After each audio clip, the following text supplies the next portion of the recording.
Councillor Windwine. Good morning, Rosemary, present. Thank you, Speaker.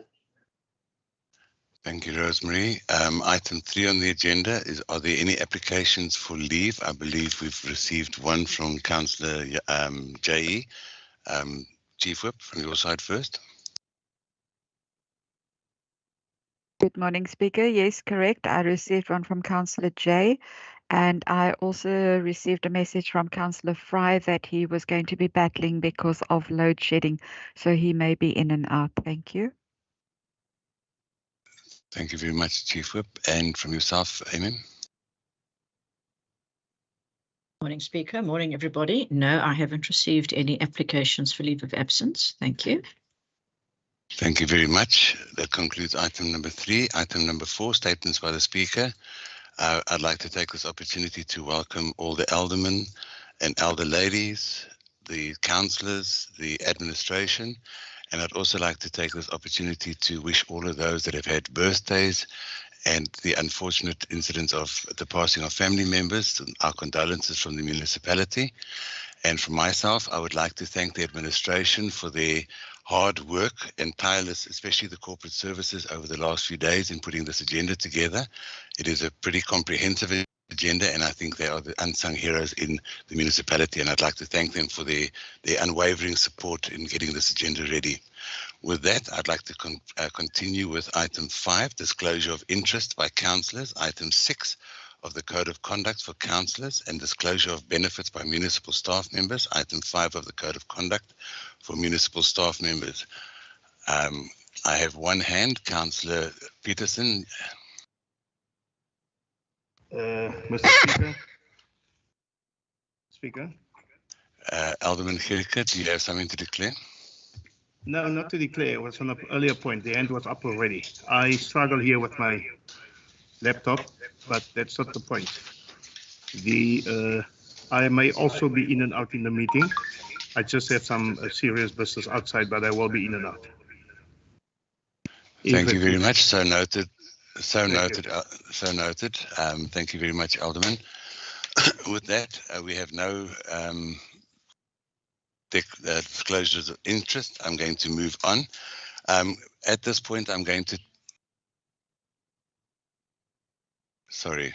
At this point, I would like to make it known that we are going to do the confirmation of the minutes up to point 8, and then we will do items 12.1 through to item 12.5 in order to get through those are compliance issues, and I'd like to get them sorted before we have any issues regarding power and discontinuations. So please note it. We will do items 6 to 8, and then 12.1 to 12.5, and then we'll go back to item 9. With that, I'm going to ask confirmation of the minutes of the previous meetings. Item 6.1, minutes of the ordinary council meeting. Do I have a proposer? Councillor Roelofse propose. Councillor Roelofse. Brown seconds. Neil second. Councillor Roelofse and Councillor Brown, I heard. Thank you very much. Item 7, questions of which notice were given. I received none. 8, minutes of the Special Executive Mayor Committee meetings held on the 1st of March. Do I have a proposer and a seconder for that?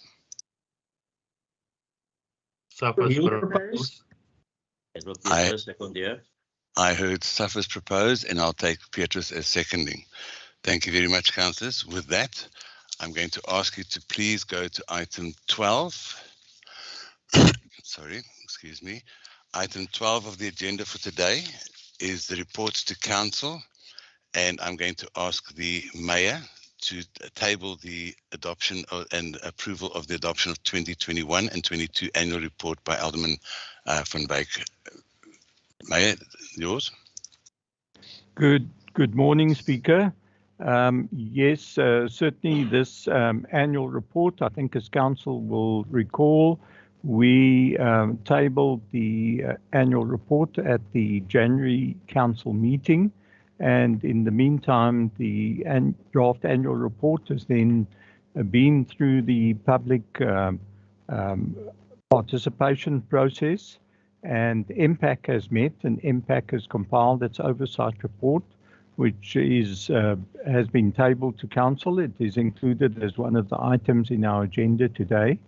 And in the light of that, what I'm proposing is that we are then going to be adopting the 21-22 annual report today, and that we'll be doing that without any reservations, and that the recommendation is included there as A, B, and C on pages 661 and 662 of our agenda, and I accordingly then propose as such. Thank you.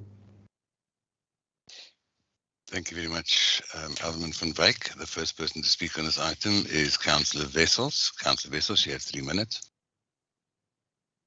Thank you, Speaker, and thank you very much to the Mayor. Page 659 and 660 shows the process of that the annual report followed after the draft was tabled by the Mayor as per the delegations. So I would like to thank MPAC for the thorough work that has been done by the committee in their oversight capacity. The recommendations A to C can be found on page 661 and 662, and I would like to recommend that.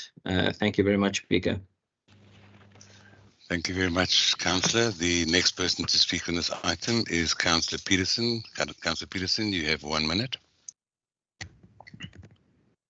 Mr. Speaker, we note today that the annual report serves before Council and that you as the ruling coalition expect the item to serve without reservations.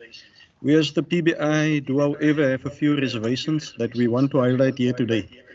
Firstly, mention is made with regard to the BFI grants that we received where more capital projects can be rolled out. We need to highlight that these projects should be to the benefit of all and not just serve the elite contractors who are doing work for the municipality. Further mention is made of the limits that the indigent consumers receive for water and electricity, yet no mention is made about the limitation that was forced upon them with the Enbridge breaker limitations. This municipality can do much better. Thank you, Mr. Speaker. Thank you very much, Councillor. The last person to speak on this item is Councillor Fichland R. You have 1 minute. Speaker, thank you. I second the proposal made by my colleague. Thank you. Thank you very much, councillors. That item therefore carries. Thank you very much. We move on to the next item, is the tabling of the adjustment budget 2022-2023 budget, March 23. Alderman Leon van Wyk will table the item. Yes, thank you, Speaker. It is indeed a privilege to table this adjustment budget. This adjustment relates to the disaster funding application that we put in for 237 million rand, 495,000 rand. That was then published in the Gazette on 3 February 2023, and we accordingly therefore need to take note of the publication of this amount that has been allocated to George by National Treasury, and accordingly tabling that amount for adjustment. Thank you, Speaker. Thank you very much, Alderman. The first person to speak on this item is Councillor Wessels. You have 3 minutes. Thank you very much, Speaker. Speaker, we all know and we felt and we saw the disasters that struck George over the last couple of years by flooding. With this item, I would firstly really like to applaud the work done by what was especially the Civils Department. In this adjustment budget being brought in to the tune of 237 million rand is pertaining to flood damages that was incurred by the George municipality and its residents. Getting all the documentation and motivations done in order to ensure that no resident is left behind was not an easy task. And the work that was done to ensure this to ensure that we are able to ensure citizens has a high level of service was phenomenal. And again, just shows that George is truly a city for all reasons. To Councillor von Brandes, Councillor Johnson, Mr. Kuchlenberg, Ms. Moyman, and all others involved in ensuring that our communities are able to benefit from this funding, I thank you very much and very well done. With all of the above said, it gives me enormous pleasure to not only tell but show the community of George that we care by proposing the recommendation A to C on page 1281 and ensuring that the additional 237 million rand work for the communities of George. I thus propose. Thank you very much. Thank you very much, Councillor. The next person to speak on this item is Councillor Peterson. You have 1 minute.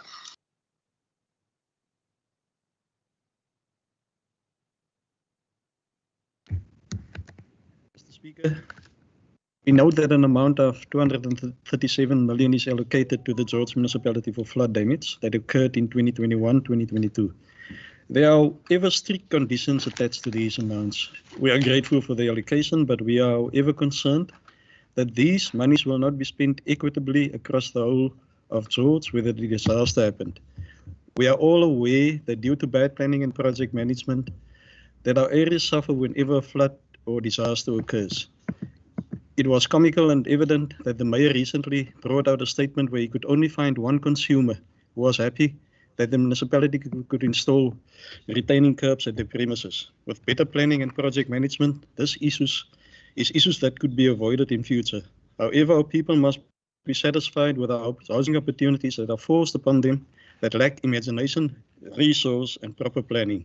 Whereas the opposition foresee that even the current housing opportunities will create problems in future unless the apartheid-style planning is relinquished and proper housing opportunities is availed to our people. Mr. Speaker, we further want to request that officials are not falling into the Time, Councillor. Thank you. The next person to speak on Mr. Speaker, my time was not up. I had 2 minutes here. You have 1 minute, Councillor. On the speakers list, you have 1 minute. The next person to speak on this. 2 minutes. 2 minutes on the speakers list. Councillor, I'm sitting looking at the speakers list. I have 1 minute in front of me. Thank you.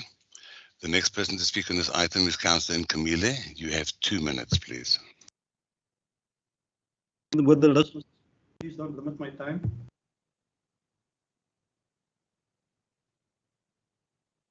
Councillor Nkamile, your time starts as soon as you unmute. Mr. Speaker, Councillor Peterson has got 2 minutes on our speakers list that we have received. So you must listen when we speak. If there's a miscommunication, you must correct it. Councillor Alderman, I Yes? am not going to get into an argument with anybody. But I you am must get sitting into looking an at the argument speakers because list this and is the essential to us. You cannot just shout at me. You must listen to what I say. We have a list with 2 minutes. Alderman, your list and my list are different, and you can take it up with the chief whip. And I'm going to But continue when with this you meeting. take it up with the chief whip, you cannot just say your list is the right Alderman. list if we've received a list. What is the use of giving in a list if we don't? Alderman, I work with a list, and I'm not party to your meetings. I work with a list that is given to me. I am not going to get into a public debate regarding the speakers list. I have got a speakers list in front of me that says 1 minute and 2 minutes for Councillor, for Nkamile, and Councillor Smart has 2 minutes. You could have corrected the speakers list before this meeting started, and the speakers list has been circulated to everybody. So therefore, I'm going to continue this meeting, and the next person to speak on this item is Councillor Nkamile.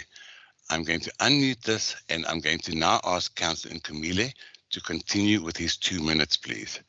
Thank you.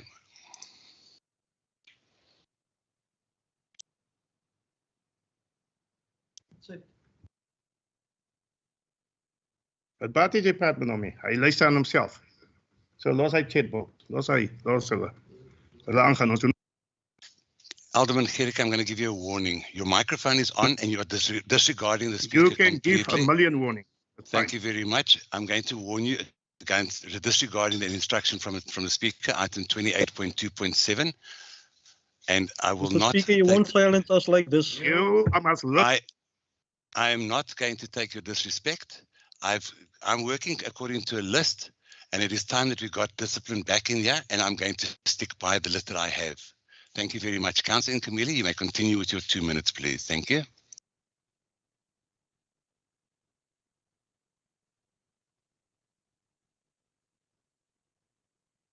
Councillor Nkamile, I'm calling you to speak. Your time has started. If you do not start, the clock is running down, please.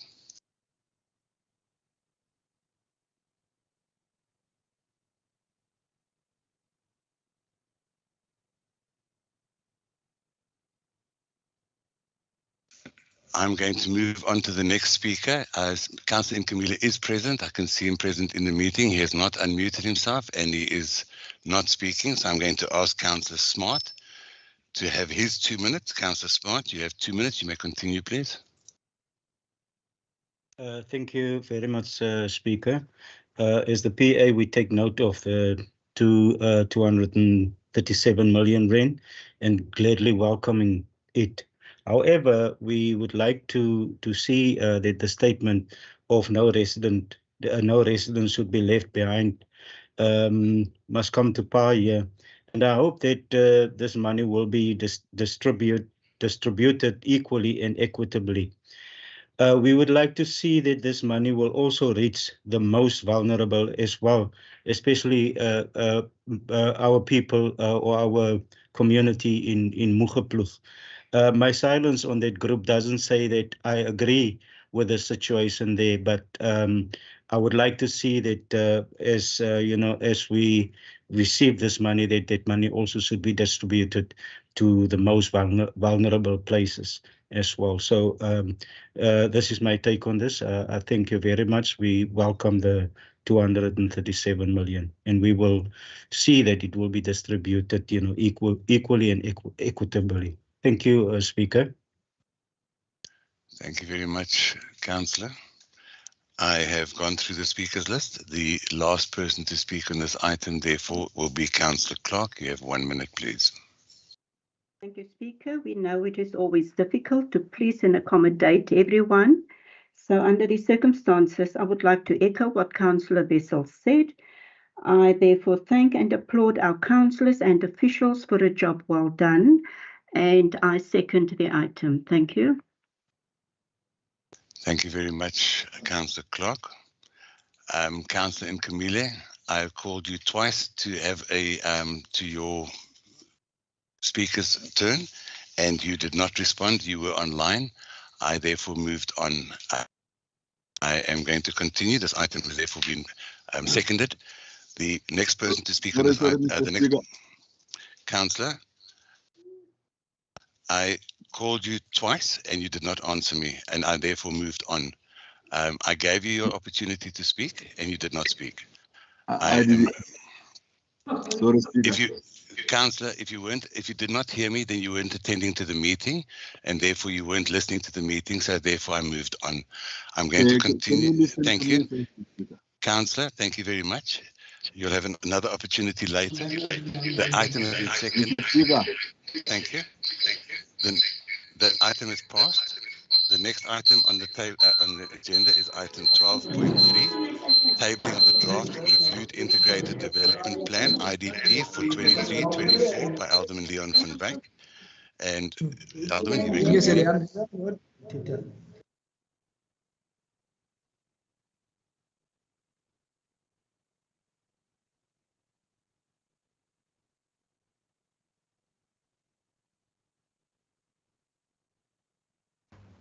Thank you, Speaker. I see our mics are live again. Thank you very much for the opportunity at this stage to table the draft reviewed integrated development plan for 23-24. Now, this item is before us, and this now needs to follow the process of obtaining public inputs and comments, and also the necessary advertisements that need to go out for public comment. and that this draft will then also be submitted to the Western Cape Department of Local Government, Provincial Treasury, National Treasury, and the Garden Route District Municipality.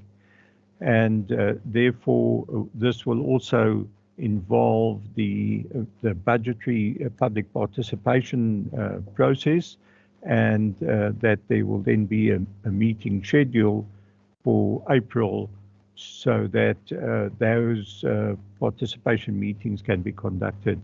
And I accordingly therefore table this IDP. Thank you, Speaker.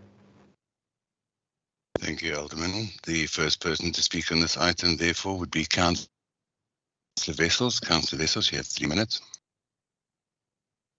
Thank you very much, Speaker and Councillors, for the opportunity to present to Council the draft IDP for the 23-24 financial year. Council should just note that this item was distributed as a separate item to the agenda. Page 400, the 422-page documents give insight to the next 5 years and how George looks to speak to its strategic objectives, namely, 1, to develop and grow George. To grow the local economy of George, the municipality must create an enabling environment in which we can attract investment.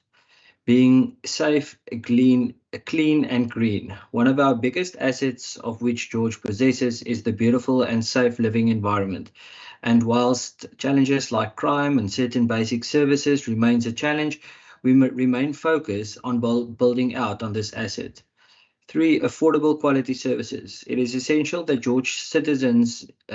that all citizens in George have access to basic services as provided by local government. Access to basic services by all citizens should be 100%. Service delivery also needs to be improved regarding low-cost housing and the provision of gap housing. And from the budget, we can see that this council is making strides in this domain. 4, participative partnerships. This coalition government will again make sure that no person is left behind by ensuring that all members of the public, organized business, and other organizations can participate in the decision-making processes. It is of the utmost importance that a culture of participation is nurtured. Good health and human capital, good governance and human capital. We remain vigilant on the objective that is based on ensuring that good governance is the key and free of corruption to ensure that the city is run effectively and efficiently as possible. Through the newly approved vision in the vision-inspired priorities, the Western Cape government vowed to create values based on a competent state. This fosters opportunity and encourages responsibility for a safer Western Cape, and George fully participates in that vision. In the process of drafting this document, the public participation process was challenging during October and November. Some meetings were postponed, others had to be rescheduled 3 times. Despite these challenges, the municipality managed to acquire participation from all 28 wards. The attendance ranged between very good in some wards to others less successful. Ward committee members represented their wards in most meetings and spoke to the needs that need to be addressed. These can be found on page 209 onwards. As we embark to become the smart city,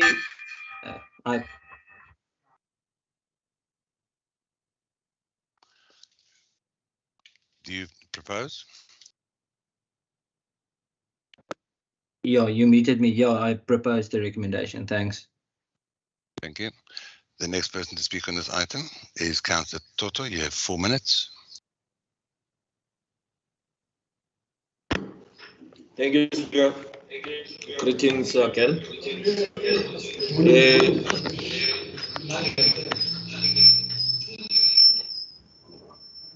Speaker, can you hear me? I can hear you, Councillor. Thank you. Speaker, as the ANC, we welcome the opportunity to have something to say on this draft. It is a draft that must still go out on public participation. However, we want first to register the dissatisfaction that we have around those that we have compiled it, in certain instances where they've written that some of the issues that we've raised are going to be done in conjunction with councillors, even though prior to this they did not inform us, because we are the people that have been constant consultation or liaison with the office of the IDP in making sure that everything else that has been written here, but we have got no reply. But what we are seeing is what is written on this IDP. We are going to give it an opportunity, then Speaker, to go to its round end. With that process, we are going to make sure that whatever has been said by our people in the public consultation, we are going to keep them informed with everything that is happening. Because in this council, it is history that in George Municipality, you people will submit things to be done within the 5 years of the IDP, and things start only happening 7 years after. I do not know why, but we are saying this time around, in an event, we approve an IDP and things don't happen. This time around, we will keep all communities involved and we'll keep them informed around what is happening in this council. And it's not going to be us, Speaker, but it's the community that is going to hold this council accountable for whatever that they said they want to see happening in these 5 years. Thank you, Speaker. Thank you very much, Councillor. The next person to speak on this item is Councillor Smart. You have 1 minute, please. Thank you very much, Speaker. I would like to concur with some of, and I would like to also, agree with some of the words there from the ANC. But Speaker, there's just one thing. I've been sitting, in workshops on bylaws, and being one of the lawmakers, I would like to request that the mayor and especially the and officials look into illegal trading and illegal trading of business, because we are losing the battle against poverty when it comes to local economic development, for legal citizens in our town. Just like you to take this point up and take note of it. Thank you very much. Thank you, Councillor. The last person to speak on this item is Councillor van Branders. You have 1 minute. Thank you, Speaker. I want to give thanks to the Director Waring and the department that worked on this IDP before us. I also want to thank each ward committee member and all councillors that assisted in the public participation. If we look at the draft budget item to follow, we can clearly see that this draft IDP is implemented through the draft budget. I therefore second this recommendation. Thank you, Speaker. Thank you very much. That item 12.3 therefore is seconded and therefore carries. We move on to the tabling of the multi-year draft budget for 2023-2024 to 2025-26 by Alderman Leon van Wyk, please. Good morning, Speaker, Alderman, Deputy Mayor, Chief Whip, Councillors, Municipal Manager, Directors, officials, members of the public and the media. Section 16.2 and 17.3 of the Municipal Finance Management Act, the MFMA, require of the Executive Mayor of George Municipality to table a draft capital and operating budget for 23-24 through to 25-26, being the MTREF period, at a council meeting at least 90 days before the start of the budget year. The budget makes provision for service delivery to the residents of George Municipality that will then be realistic and affordable. Moreover, provision is made for these services in the budget. In tabling a credible budget, we need to ensure we fund activities consistent with the revised IDP while ensuring the IDP is also realistic given the financial constraints of the municipality. The budget needs to meet agreed service delivery and performance targets, taking into account revenue and expenditure projections while maintaining the financial viability of the municipality. It is common knowledge that our economic outlook is not rosy both internationally and for South Africa, given renewed inflationary pressures from, for instance, the war in Ukraine, continued power cuts, and a deterioration in port and rail infrastructure and widespread criminal activity. At the adjusted budget stage, we already experienced the ravages of load shedding on the economy and on the municipality. Although George Municipality received the draft budget facility for infrastructure grant, being the BFI, allocation of 1.1 to 1.2 billion rand for the upgrading of the bulk water services, the need for the upgrading and rehabilitation of the other core services infrastructure remains high. This demand is clearly visible in the capital budget we are tabling. The ongoing problems with Eskom's operations that continue to disrupt the supply of electricity to households and businesses with load shedding is a huge risk to municipalities. George Municipality was forced to invest in purchasing standby generators for various sewer pump stations to mitigate the impact of load shedding. The diesel costs run to 250,000 rand per day from stage 4 and above. During the February 23 adjustments budget, the impact of load shedding resulted in a 160 million rand shortfall that will impact on our cash resources through to June 2023. These have been some of the issues determining our way forward with this draft budget. Draft budget, therefore, for 23-24 will once again address the infrastructure needs within the municipality. We've adopted this approach for the past few years as we address the importance of the refurbishment of infrastructure, increasing the capacity while also taking note of changes in technology. It has become increasingly imperative that municipalities address aging infrastructure throughout the country. Over the past few days, by way of example, it is noteworthy that Johannesburg has experienced widespread water shortages and parts of Ekurhuleni have experienced electricity outages for 6 hours on a rotational basis. Prior to 2020, the capacity of the Outeniqua wastewater treatment works reached its maximum, resulting in private sector construction activity being constrained. That 10 megaliter expansion project is now nearing completion, hopefully by mid-April. The next area of attention has been the expansion of water treatment capacity. Due to the size of these projects, bold decisions are needed. We were therefore very fortunate that our BFI application proved to be successful, which has enabled the construction of the 20 megaliter per day water treatment works to commence, along with critically important refurbishment of 3 of our largest sewer pump stations and additions to water infrastructure across George.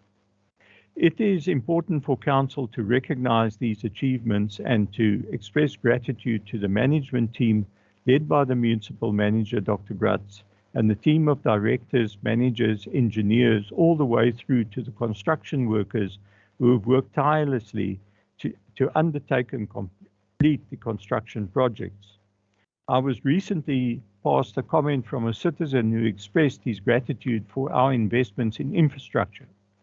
He referred to an article that compared South Africa's poor record in infrastructure spending with that of China and the resultant advances that China is seeing in terms of gross domestic product, GDP or growth. It is a well-known fact that infrastructure attracts investors with the resultant positive effect on employment and economic activity. Infrastructure coupled with high standards of service delivery draws the attention of investors, the public, and inspires hope. Hope is especially important as we search for solutions to the electricity crisis. I will refer to this later in my speech. In this budget, we have accordingly had to scrutinize all of the expenditure items to effect all possible savings and to align the capital budget to achievable goals with the Feb 22-23 adjustments budget forming the base for the 23-24 MTRF. The capital budget for 23-24 has been set at 1,022 million rand, as George tops the 1 billion rand mark for the first time. This budget will be funded by 398 million rands worth of grants, 392 million rand in the form of external loan funding, and 230 million rand from the Capital Replacement Reserve. This is effectively a 40-40-20 ratio.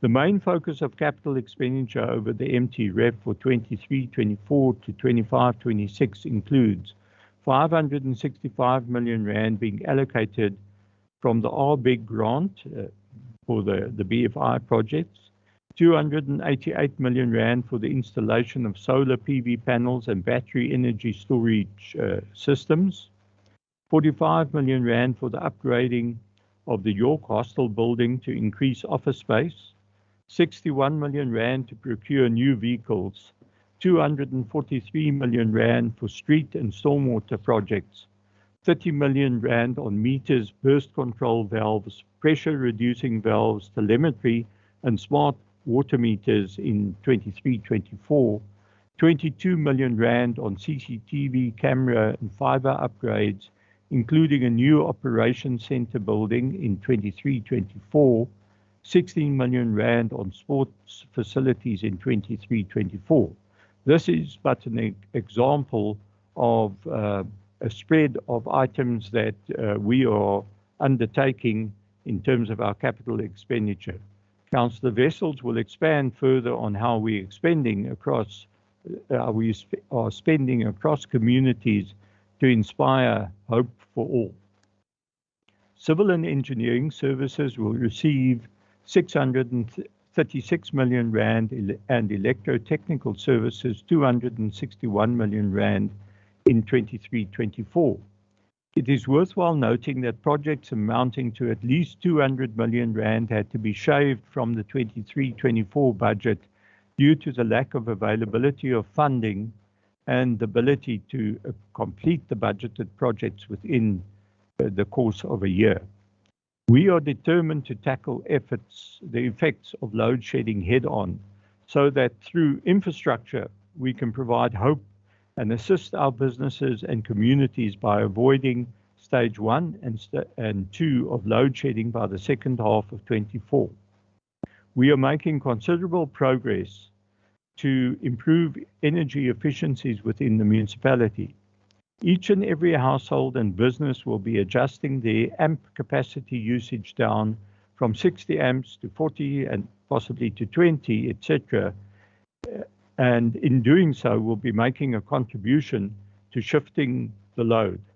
This means that by not switching on too many of your appliances all at once, you will be helping us as George Municipality to reduce the notifiable maximum demand of electricity that Eskom has to have available for George. This then reduces our offtake from Eskom and George's purchase cost, which will eventually flow through to each consumer. In 23-24, an amount of 135 million rand will be spent on renewable energy, including solar PV plants and battery storage in our quest to avoid stage 2 of load shedding in the second half of 24. Included in this amount is 60 million rand that is to be spent on our 9 megawatt solar installation in this coming financial year. The Western Cape government, through Green Cape, is assisting with a financial feasibility study for George. A technical feasibility is also to be undertaken. Our environmental approval submissions for various solar PV plants are being made this week. Sod turning on some of our solar PV installations is due to commence in mid-April. This includes our 1 megawatt plant as the forerunner of the additional 9 megawatt installation that will follow, as well as the work on smaller installations that will amount to 2.7 megawatt in total, and which we are then installing at our various wastewater treatment and water treatment plants and other facilities.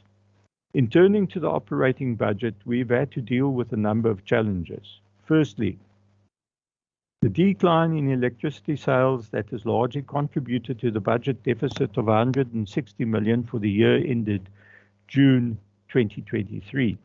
Secondly, nurses granting of an 18.49% tariff increase in bulk purchases of electricity from Eskom, with as yet uncertainty about the price increase that may be passed to consumers.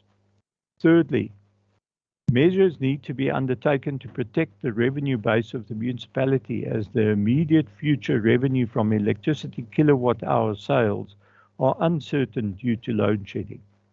This requires that fixed charges for the distribution network become imperative to protect the operation and maintenance of the distribution network. Fourthly, property valuations undertaken for the George municipal area have resulted in a significant increase, which implies a downward adjustment in the cents in the rand tariff. At the same time, greater reliance on property rates is unfortunately necessary. It is important to understand the relationship, the interrelationship of the role of surpluses generated from electricity and from other services and rates. Collectively, the surpluses of revenue less expenditure from electricity, water, sewage, and refuse is budgeted to supplement the revenue generated from property rates to be able to cover the expenditure from the range of services that do not generate revenue directly. Electricity normally contributes over 20% of this total amount. For the 22-23 financial year, these surpluses plus the rates was projected at approximately 611 million rand, with electricity contributing its 129 million rand surplus. And this revenue effectively then covers your fixed administration overheads, your streets, your stormwater, your traffic, your law enforcement, fire services, planning, economic development, tourism, street cleaning, parks, and social support services to the community. Council will immediately recognize that the deficit of 160 million rand that I've mentioned is over 25% of this available revenue for the range of services that I've just mentioned. It is therefore a significant amount. This hole therefore needs to be plugged. And accordingly, the budget for 23-24 will need to address the future scenario of electricity no longer providing its previously secure revenue stream. In 2022, we already commenced with the introduction of fixed charges on electricity to ensure adequate maintenance and operation of the 2.5 billion rand electricity network infrastructure. Consumers therefore need to contribute to the cost of using this network and the electricity costs to provide water and wastewater treatment, street lights and traffic lights, etc. Naturally, a variable cost for each kilowatt hour being used by a consumer is also being levied. With load shedding expected to continue, it is imperative that municipal revenues are restructured to ensure their sustainability. In future, the distribution network will transport electricity to users coming from the municipality's own generation projects, and this is how we see the future, as well as independent producers, and then also electricity, the excess electricity that is generated by domestic and business consumers who have installed their own renewable energy. This is what the future looks like. Future budgets will then need to be structured to eliminate the current shortfall by curtailing expenditure growth to 3% where possible in this coming financial year, while also seeking a higher contribution from property rates to cover the expenditure that ultimately is funded by from the rates account. We are fortunate that property valuations in George have risen in accord with property values elsewhere in the Western Cape. Recent statistics show that real residential property prices in Cape Town are indexed at a level of 130 points in comparison to indices of between 90 and 100 for the 7 other metropolitan areas in South Africa. The new municipal valuation role being implemented is a reflection of the higher property values, but will also then allow us to provide for a commensurate reduction of 28.8% in the rate in the rand on residential properties.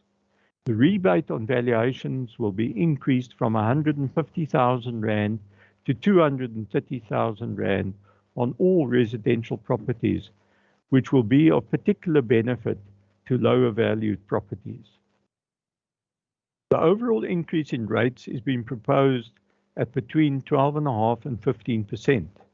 This increase is unfortunately needed to balance the books due to the decline in electricity sales. The budget proposals being tabled today have assumed an increase of 17% in electricity tariffs to achieve revenue of 1,008 million rand for 23-24, compared to our original budget for 22-23, which was for 962 million rand. Therefore, only a 4.7% increase year on year. But in reality, we are only expecting to achieve electricity sales of 861 million rand for this year. So that is, on its own, is a decline of 101 million rand. Water tariffs are budgeted to increase by 11%, sanitation by 8%, refuse by 7%, and other categories of services by 6%. Our total revenue is projected at 3,675 million rand, inclusive of the necessary adjustments for accounting treatment purposes. The total expenditure is projected at 3,105 million rand. In closing, it is noteworthy that on the present trajectory, the average weekly expenditure, inclusive of capital and operating expenses being undertaken in George, is 75 million rand for this current financial year.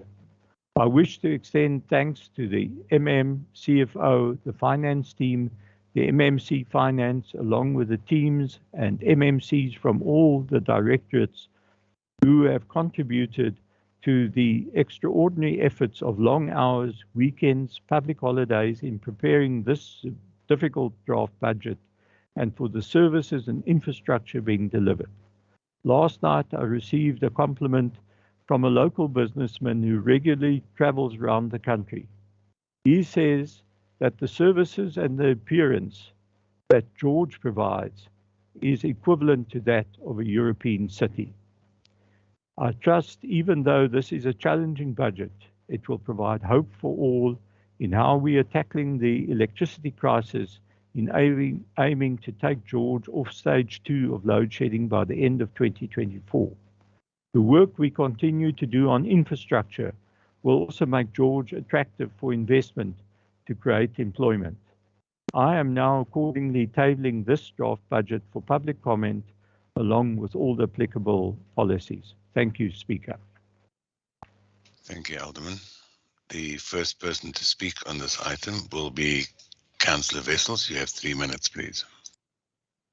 Thank you, Speaker.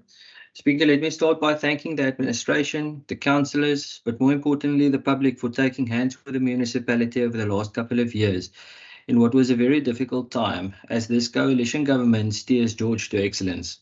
Speaker, as our national government is failing all South Africans in the provision of electricity, this council is ensuring that we not only keep the lights on, but that we shed light over our communities through renewable energy sources, equating to 160 million over the next 3 years.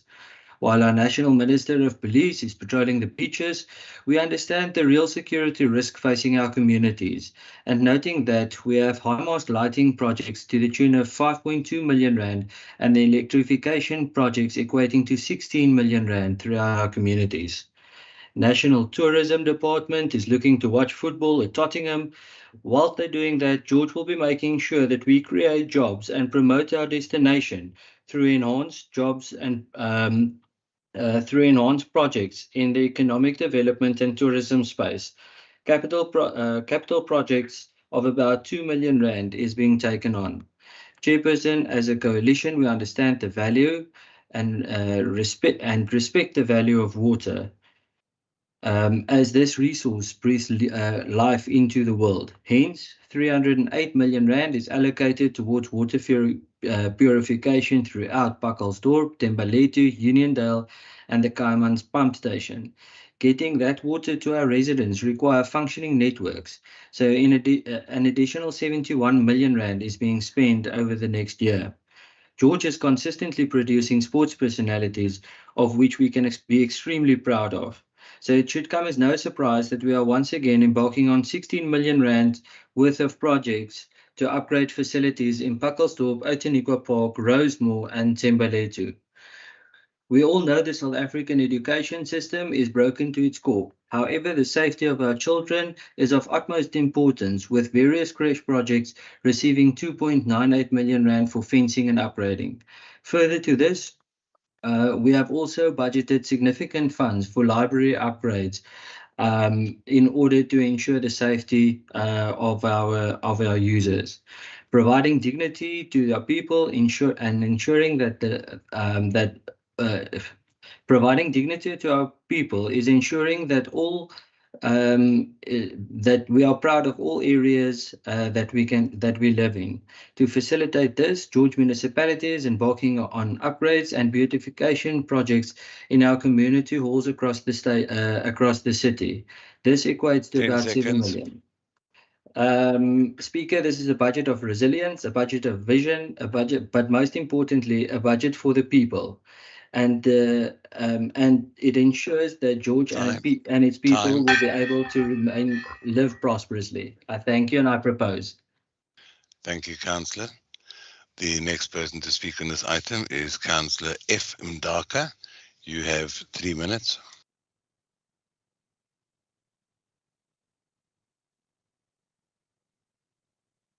Enkosi Somlomo. Ambulise phakathi kwelandi. I'm so surprised when I Councillor Wessel. I thought you were smarter. Kanti you are here boasting about you giving this, giving that. We really don't see. We are staying in these areas that you mentioned. We don't see what you're doing. We really don't see it. How many schools are closed? Yeah, we are boasting about care about the education in this DA-led province. For you being so young and smart and talking like this about the ministers that are doing that, about the ministers that are doing that. Here in George, we've got DA councillors doing the same thing. They don't service our people. Our people are still trying to ask, but the DA councillor is leading in there. No, man, you are wrong. Let me go back to the item. You are saying, yeah, in the item, when you read your item, it was so nicely, you presented so well, Bayamoi and everything. I've seen that there's a mention of 45 million that is going to York Street Hostel for office space. How about us as councillors, the councillors that need a chamber? We don't have a chamber. We are still meeting wherever we want to meet. Is that fine? It's not fine. Why don't you budget for council chambers? You are speaking about the PV, what is that thing? The solar what, that we don't even see in our location. Where is that? Where's this municipal infrastructure? Is it only the town or the municipality? Because I thought the infrastructure is the whole George municipality. You are speaking about 243 million stormwater that is needed. We've been saying that since we came in this council. You're talking about the stormwater that you're failing doing it. You repair the stormwater in zone 9, in Ward 15, but still there's something missing in that stormwater. When you were bragging, Mayor, in the newspaper, I'm fixing stormwater here in what 15? No, when a mayor and the council. We are not kids here. We cannot be lied to. There's a community that is listening to us. We cannot be lied here. You are speaking about 1 billion of this and this and this. We need an exit in Thembalethu too. We are suffering. We need another exit in Thembalethu too. Every morning, people are suffering. You leave your house at 5 a.m. You're supposed to be at 8 o'clock, but you don't reach your destination if you can go late. You must go and sleep at your workplace before 8 o'clock and wait for 8. Is that fine? Is that how we're supposed to live in Thembalethu? Time, Councillor. Thank you. What? Thank you. No. Thank you, Councillor. Thank you, Councillor. The next person to speak on this item. Thank you, Councillor. Councillor, your time is up. Thank you. Speaker. Councillor. When you see that I'm attacking, you are. Councillor, I'm going to. Thank you. Councillor Peterson, you have 3 minutes. You're the next speaker on this item. No, Speaker, you are incompetent. When a Speaker, you are wrong. Councillor, I'm going to give you a warning. Speaker, don't do that. It's wrong. Don't dictate here, Speaker. You are wrong. I will say that again. Councillor, the community is listening.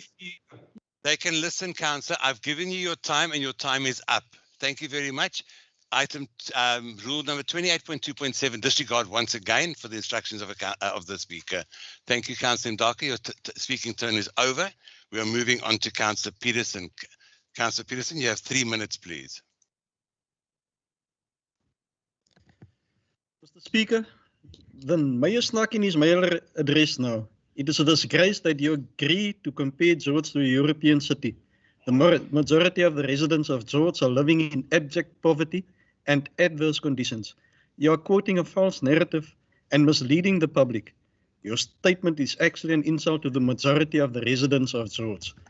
It is that time of the year again where our people are sitting with bated breath to hear how we will be paying more for services from the 1st of July. Last year, we were hit by electricity tariffs when a new tariff model was introduced and where household consumers would change from a 1-part tariff to a 3-part tariff. This was above the exorbitant increase that NERSA approved for Eskom. The George municipality did nothing in its power to cushion the blow, but decided to further introduce costs that in certain cases made electricity unaffordable for the poorest of the poor.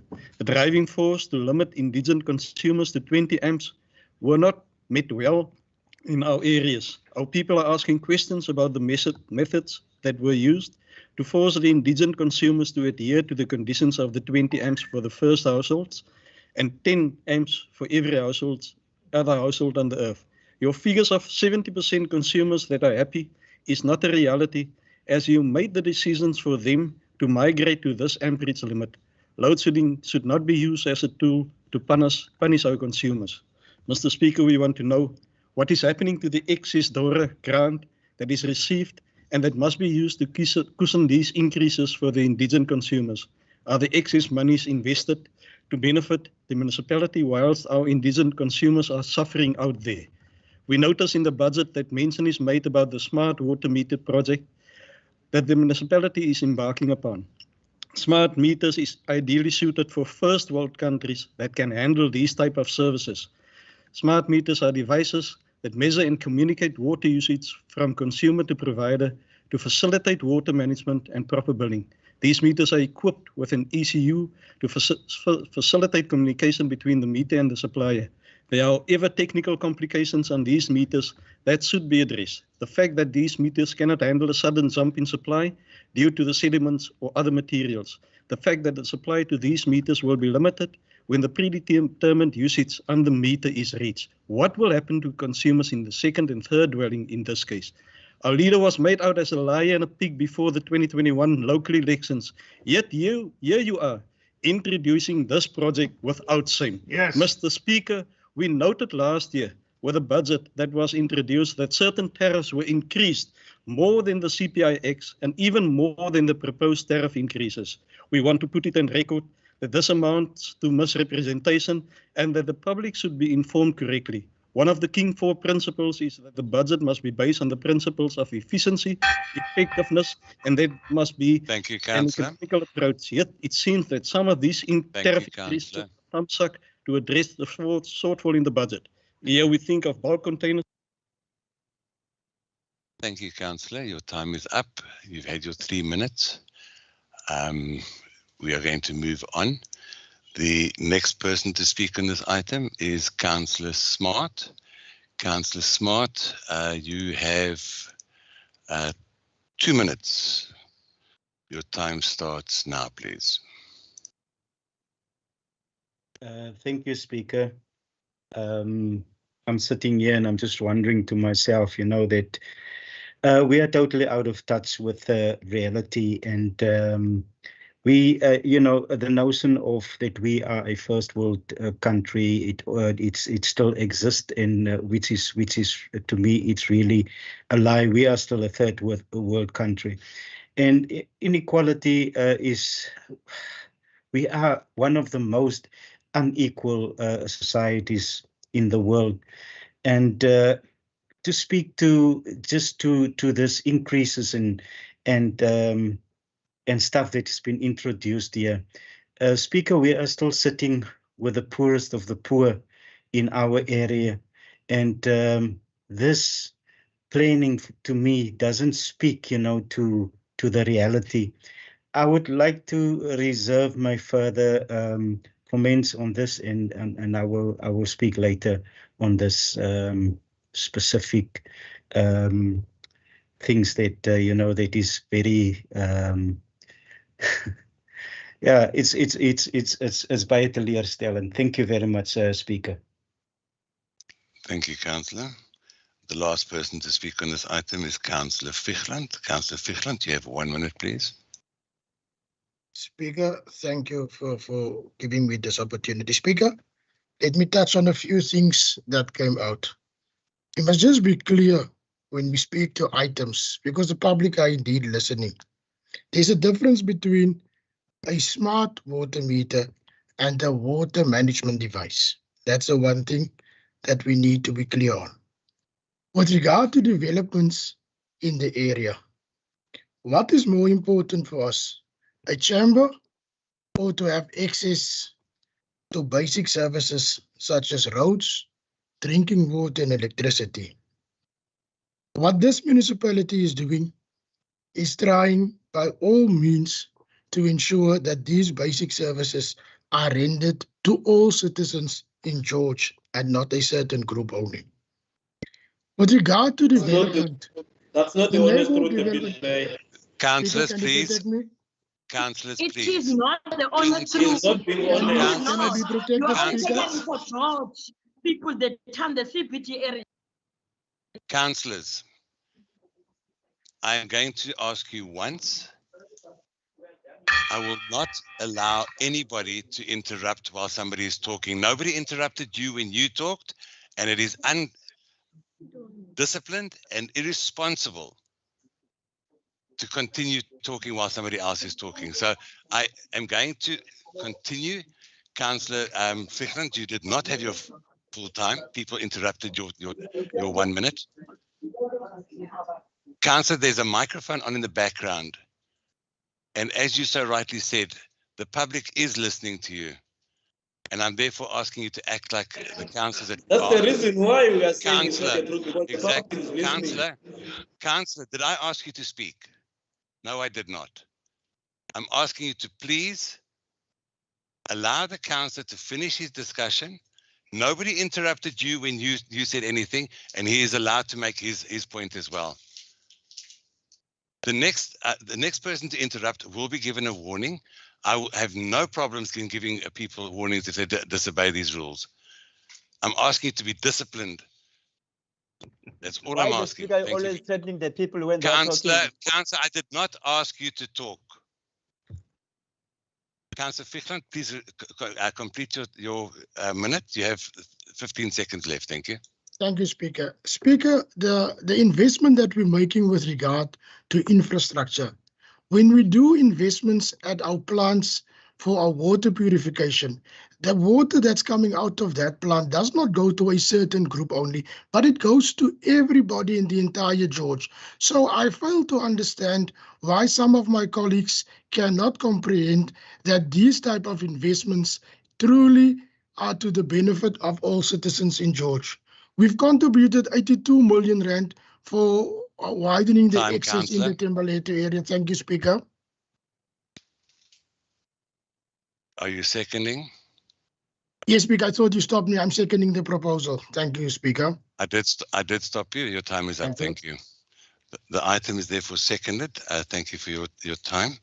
Thank you, Um, Raymond. I'm going to continue this then. That item is therefore carried. Councillor Nkumile, you have nothing in the chat box. I'm not going to recognize your hand. I'm staying with the rules. What is the use of chat box? Why? Councillor. There's a recording. Councillor. There's no use for it's Councillor. not, Councillor, please do not start with me again. There are rules which were signed off and approved by this council, and we will adhere to those rules. You are part of the council and you are no different to those rules. If you put your hand up, it has to be for a point of order or a point of clarity, and it will be put in the chat box. This item has been concluded and it has been seconded. We're therefore going to move on to item 12.5, which is the municipal contract in terms of section 33 of the MFMA establishment on the Garden District Municipality Regional Landfill Site.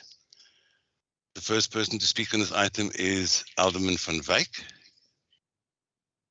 Thank you, Speaker. This item that is before Council relates to our involvement in the establishment of the Garden Route District Municipality's regional landfill site. And I think as all of us are aware, the landfill site for George Municipality is now reaching its maximum capacity, and we effectively need to start closing that down in the very foreseeable future. And accordingly, our waste is already being transported to the present regional site, and a new site then has to be developed adjacent to Petro SA, where the existing landfill site is also reaching its maximum. And to undertake this process, which has been a project in forming now for the last 10 to 15 years, there are certain processes which we need to adopt, and what we need to deal with today, and which is included in the recommendation, is what is called the Section 33 process, being Section 33 of the MFMA, whereby we need to go out for public participation for entering into an agreement that will be for longer than 3 years.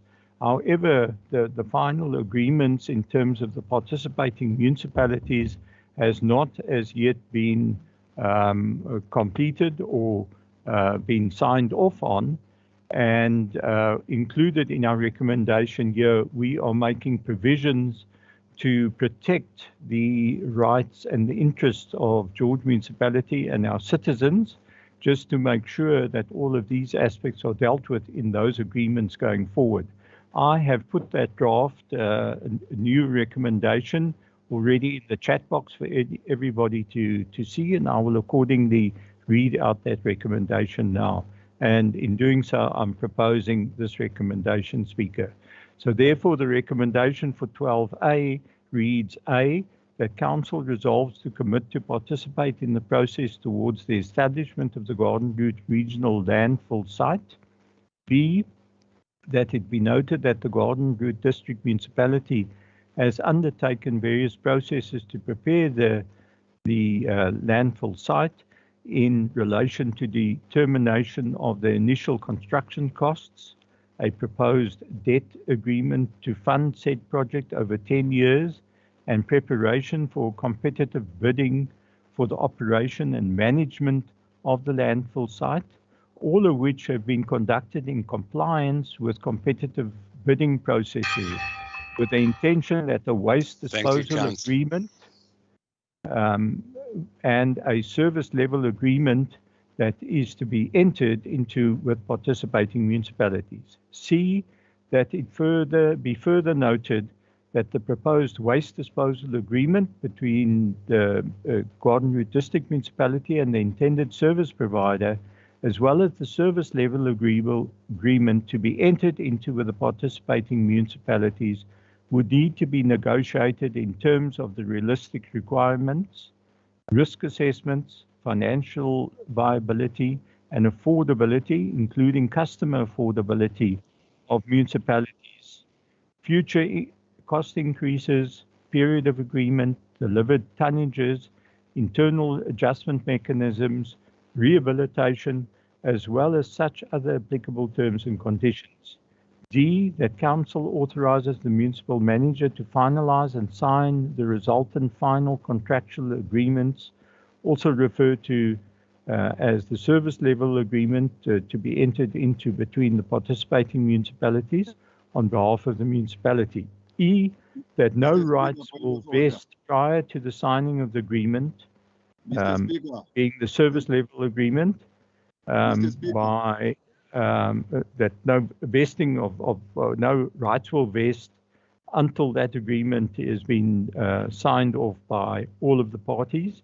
And F, that as the agreement will impose a financial obligation on George Municipality beyond 3 years, the prescribed process in terms of Section 33 of the MMFA be followed, whereafter the item be referred back to Council for further consideration. Thank you, Speaker.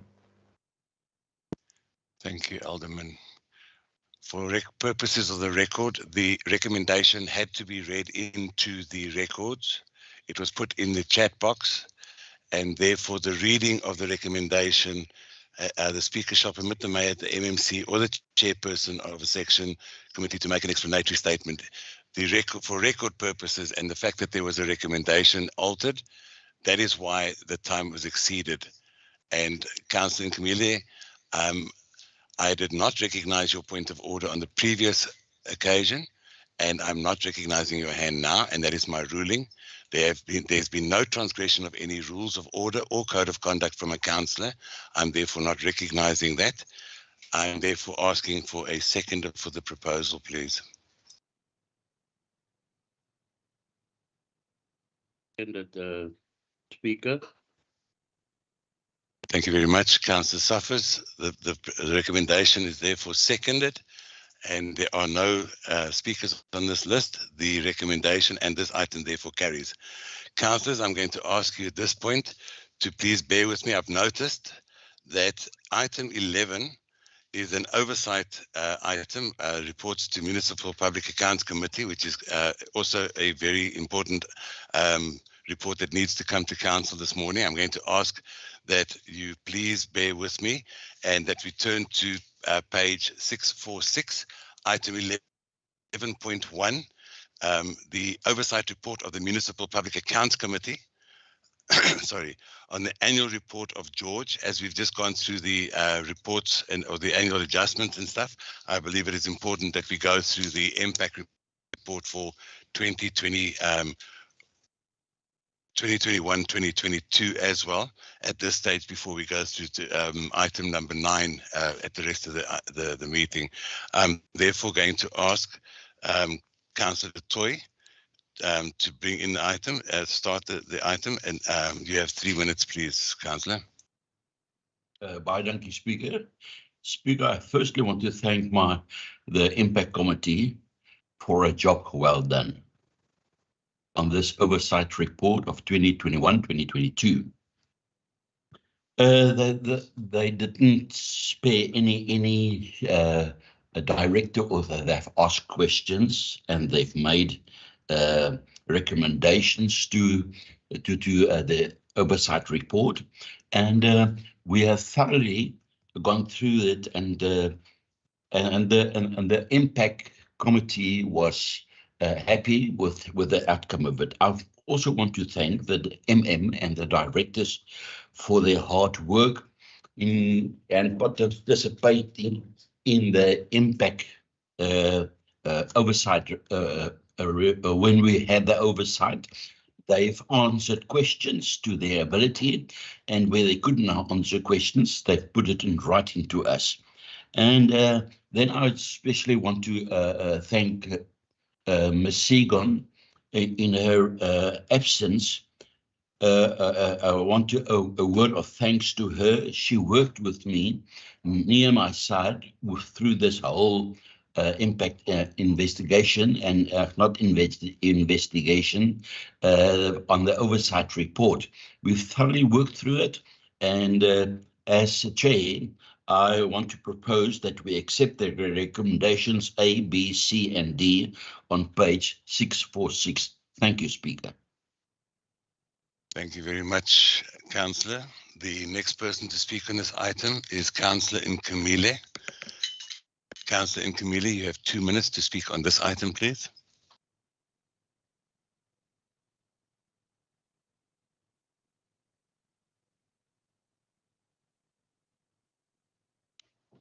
Yes, Speaker, thank you. Speaker, first of all, I would like to thank you with this opportunity. And I'm saying this with a low voice, Mr. Speaker. To Mr. Du Toit, the role of impact is enabling legislation and related activities, FMAA and MSAA. I think, Mr. Speaker, we lack information in terms of the roles of impact. When we conduct IDP, which it's prepared from 6 months to 9 months, and the lifespan of IDP, it's only 5 years, which is our term of office. Now, I fail to understand that the MPEC didn't discover or doesn't discover the issue of gyptin that we are sitting with now in this town that is causing problems in our areas. In terms of the Municipal Systems Act, the mayor or executive committee are responsible for planning and managing the EIDP process. And they must also coordinate the annual revision of EIDP, which includes all these projects that are based in George or in some of our affected areas. When it comes to project like Egyptian, which it has never been mentioned on the oversight report of Ilanduza MPEC, that affects our areas very, very badly. Now, my concern, Mr. Speaker, when it comes to that, as part of Ilanduza PFI project, that comes from years, it's almost now 10 years, is this that the project has been there. Time, now time, Councillor, time. Thank you, Councillor. The next person to speak on this item is Councillor Brown. Councillor Brown, you have 1 minute, please. Yes, Mr. Speaker, you are so unfair when it comes to oppositional parties. You leave your people here to speak the whole 4 minutes, while there is 3 minutes on the time on the. Councillor. It's true, Councillor Nkamile. It's true what you are saying. Councillor Nkamile, I'm going to give you a warning. You continue to interrupt me and you continue to challenge me. I must challenge you. I explained myself previously as to what the situation was. And I do not take kindly to the way that you are handling yourself at this stage. And I am going to give you a warning once again for the breach of the rules of order 28.2.6 and also disregard. I will give a thank you very much. And whoever that is talking, Councillor. Sorry, Speaker. I am when being the, fair, when the time the mayor was speaking, you say he must stop. He didn't stop. You gave me extra minutes. I explained the whole situation. He had to read the item in as there was a recommendation. I explained There was a bell that was did not ringing listen and to you what I didn't said. stop Councillor, it. I'm not going to explain Why myself you to keep you. on Thank you. stopping us, but you didn't stop? Councillor, I'm not going to explain myself again. The time is up, and I allowed the mayor to finish the recommendation, and he is Speaker. the only person. Councillors, I'm not going to continue this discussion. I'm moving on. Speaker. I am moving on. Thank you. Speaker. I am moving on. Thank you. Councillors, I am not going to allow this meeting to disrupt into a free-for-all. Councillor Nkamile, you've been given a warning and you can put your hand down. I have made my ruling and I'm sticking to my ruling. You have been given two warnings, a warning for both the breach of the rules of order, 28.2.6 and 28.2.7, for continuously breaching the code of the rules of order and disregarding any instructions by the speaker. I gave you an explanation regarding the mayor, and every other councillor has had their mics muted. I am therefore now stopping this debate, and we are going to continue with this item, or continue to the next item. The last person to speak on this item is Councillor Brown. Thank you very much. Can we please continue? Thank you, Speaker. I hereby second the recommendation. Thank you, Speaker. Thank you very much, Councillor Brown. This item therefore carries, and we have to move on. We're now moving back to item 9. Sorry, Speaker. Councillor, I've not recognized your hand. You do not have a No, hand but up. I would like you to recognize me, Speaker, please. Councillor, I'm not recognizing you. Your hand is not up, and I do not see anything in the chat box. I'm moving to item 9. Speaker. Reports to the Councillor, I am not going to ask you again. No, Speaker, I just want to Councillor, question. I am not. Item 9, reports to the Executive Mayor. Item 15, March 2023. The draft amended outdoor advertising management and control bylaw. Sorry. And the first person to speak on this item is Councillor Hill. Councillor Hill, you have 3 minutes.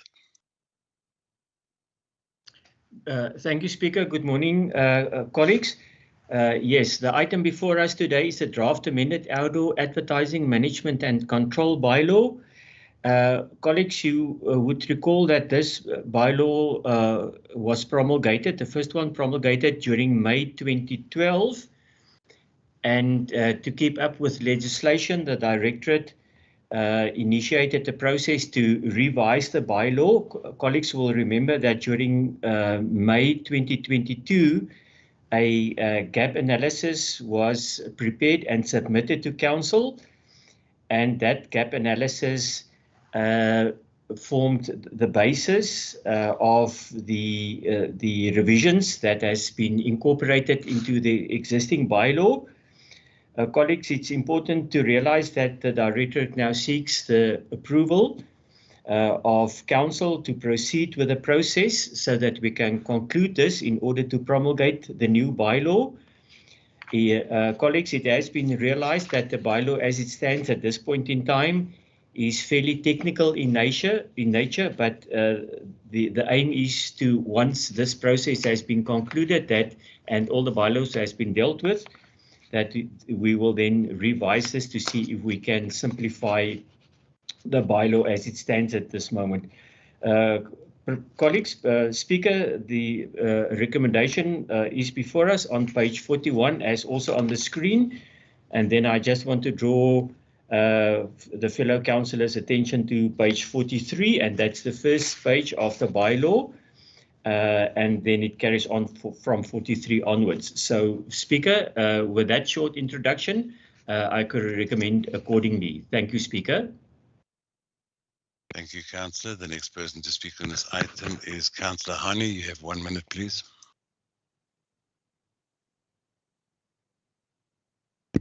Good morning, Speaker. Yeah, we as ANC, we do support this, but we said we must go first to the public participation. And also we need us as a councillors to workshop about this. Hello? Continue, Councillor. Okay. Are you finished, Councillor?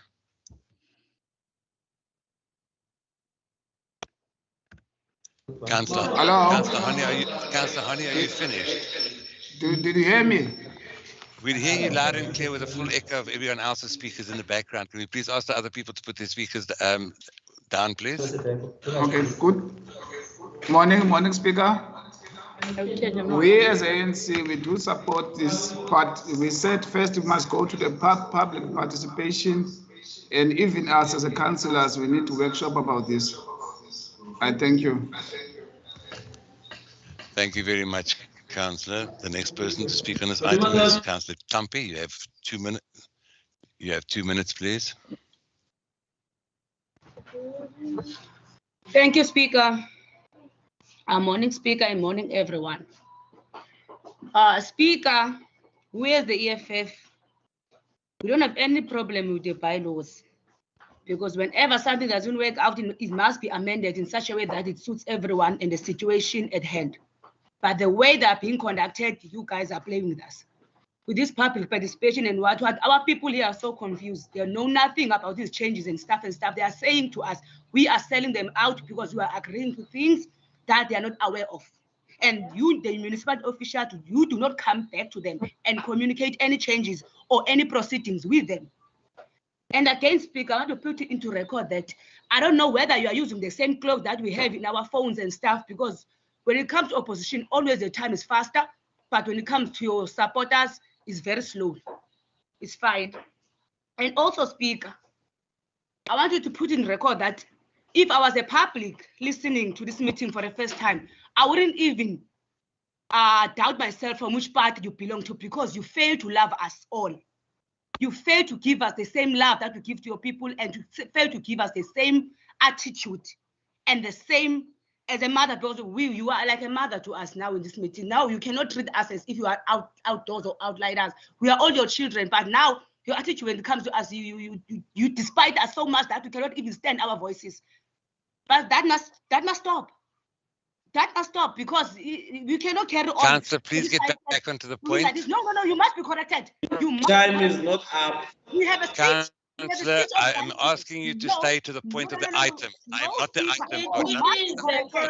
Thank you. She is in a point. The item is you now. I'm asking. Can I be protected from the speaker now? Because now you are eating my time. Councillor, the rules are quite clear that you will speak to an item. We are talking about the business of the day. I'm speaking to the business item. of the day does not include the speaker. We are talking about you the need to items. address the speaker, because you are bullying us in these meetings, and that cannot carry on like that. We can. Councillors, if you have a problem with me, please take it offline, or you can lay a complaint against me. I don't mind, but we are here to discuss the business of the day for the people outside. Whether you have a grudge against me, or whether you don't like me, or whether you feel I don't love you enough, that is personal, and it's got nothing to do with the business of the day. We are here to discuss the items and the items of business. Thank you, Speaker. Thank and you our for- personal thank feelings you for do letting- not come for into it. confusing the public. Thank you. I also want to come to highlight the thing of chamber. I'm going to continue saying that we will stick to the item, and the item is the draft policies. So please do not talk about anything else, and I have the right as a speaker to correct you. If you go off topic, I have the right to ask you to stay on topic. I thank you for your diligence. You have 10 seconds to wrap up. Thank you.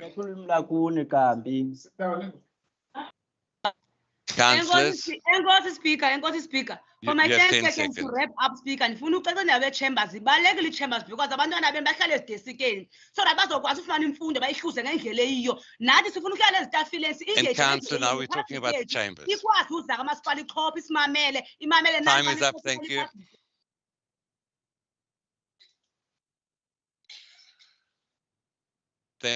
Thank you, councillors. I'm going to ask for a translation of the last bit, and I'm going to ask, and I'm going to make a ruling that Councillor Kampi, if you finish that last statement on anything other than the item, I am going to lay a charge against you for disregarding the ruling of the Speaker.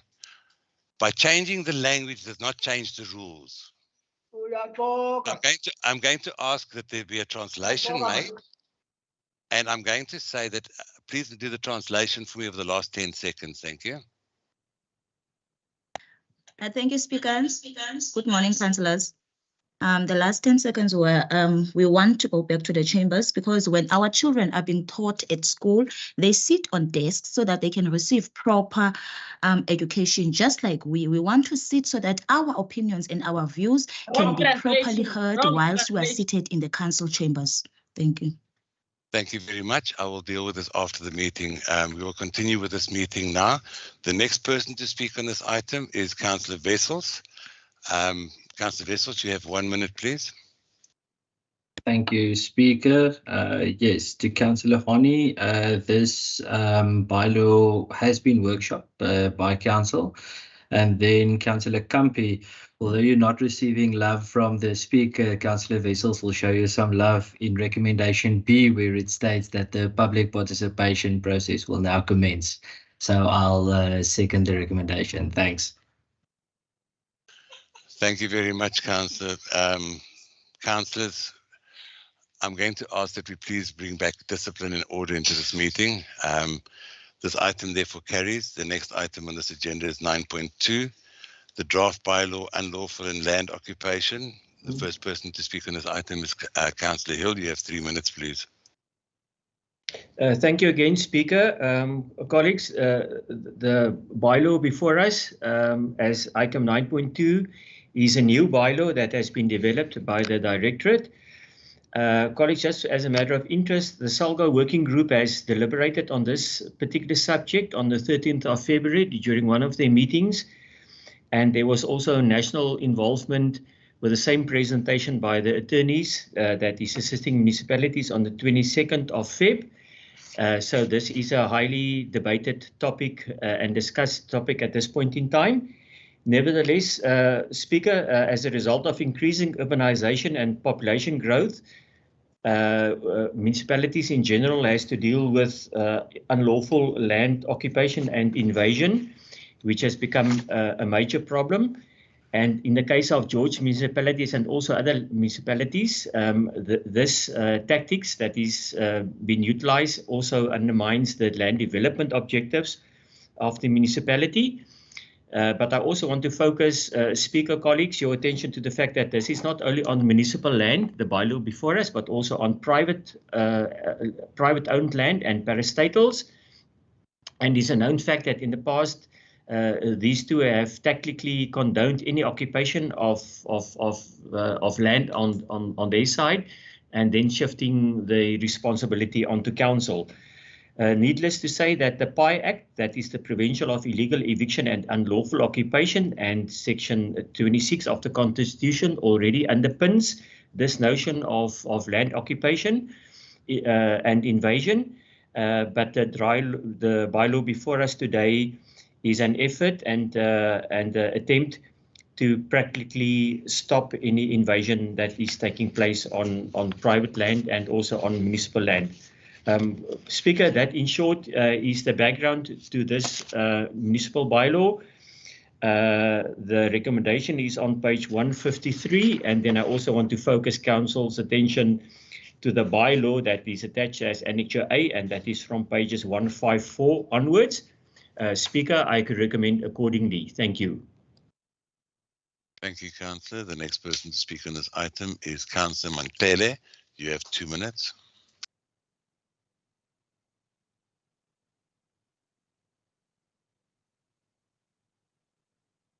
Oh,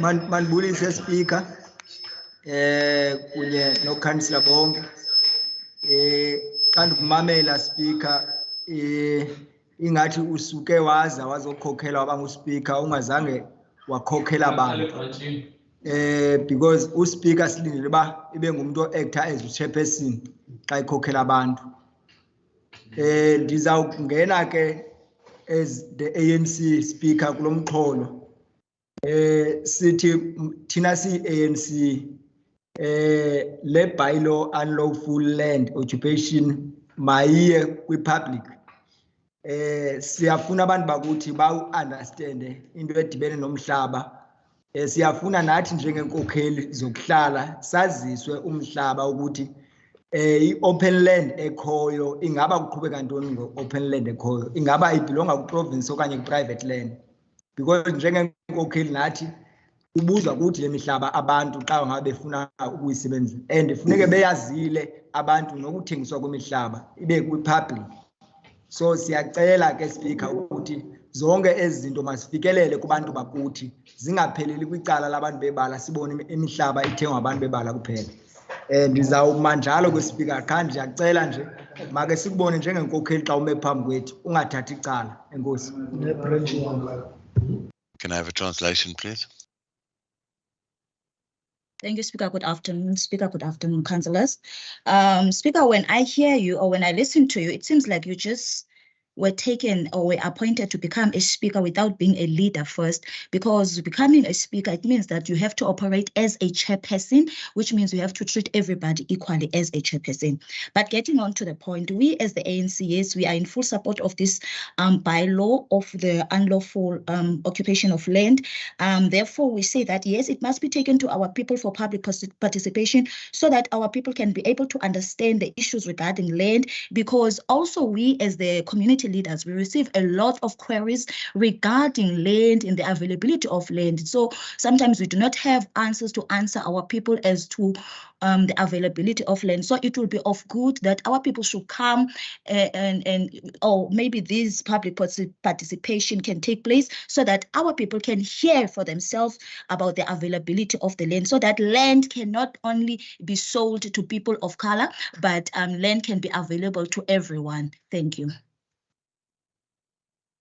Thank you. The next person to speak on this item is Councillor Nkamile. You have 2 minutes.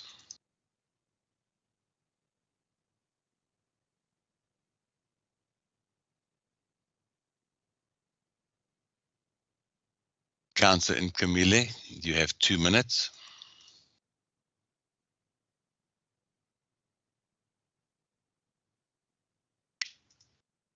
Councillors, I see Councillor Nkamile is present. Mr. Speaker, thank you. Without wasting any time, Mr. Speaker, we as EFF, we reject bylaw itself because it should have started to monitoring and auditing of the land, the George land, by the auditors of the land. Even if the municipality can appoint a private sector that will audit the George land, because to avoid the situation whereby we will have Ncamile family having half of George hectares land without any reasonable or valid reason as to where did they get the land. Because our people are struggling when it comes to land. Hence, you see land invasion that is unlawful in our location. And we want to warn even the municipality. The municipality must stop lying when it comes to these evictions, evict people and say, and give names that are not correct when it comes to the people that have occupied the land. So we as EFF, we totally reject that, and we encourage the municipality to have auditing of the land in the whole George, so that when we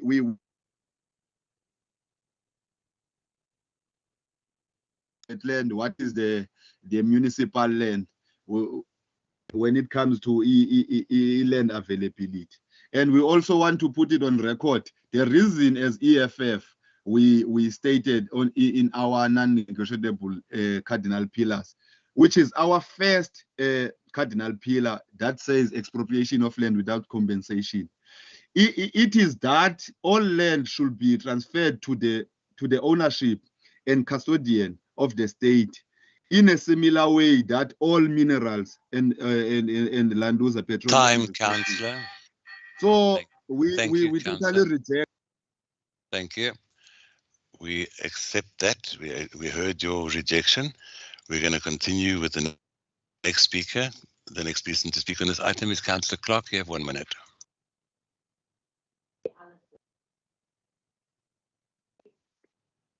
Speaker, sorry, I second the item. Thank you.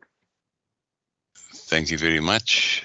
The item, therefore, is concluded and carried. We move on to item 9.3, the approval of the special rating area bylaw. The first person to speak on this item is Councillor Hill. Councillor Hill, you have 3 minutes, please. Thank you again, Speaker. Colleagues, just to remind you that this is also a new bylaw that has been developed by the relevant directorate. Just in short, Speaker, colleagues, the purpose of the special rating area is to maintain additional levels of service, but at the cost of property owners within George. It's not only aimed at the commercial properties or the CBD, but it's also open to residential areas. Therefore, it's open to all property owners within the proposed special rating areas boundary. Colleagues will remember that during November 2022, Council resolved that this particular bylaw, the draft, be published.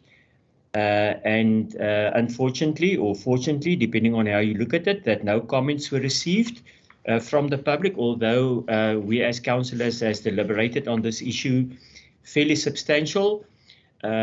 Speaker, colleagues, this almost underpins the 5 strategic goals of George, not only to make it safer and cleaner, but also to involve the residents out there to take hands with council and the administration to take our town forward. Speaker, in short, that is the background to the item before us. We've got the recommendation on page 167 and 168. And once we move beyond today, this particular SRA bylaw can now then be promulgated in terms of the Municipal Systems Act.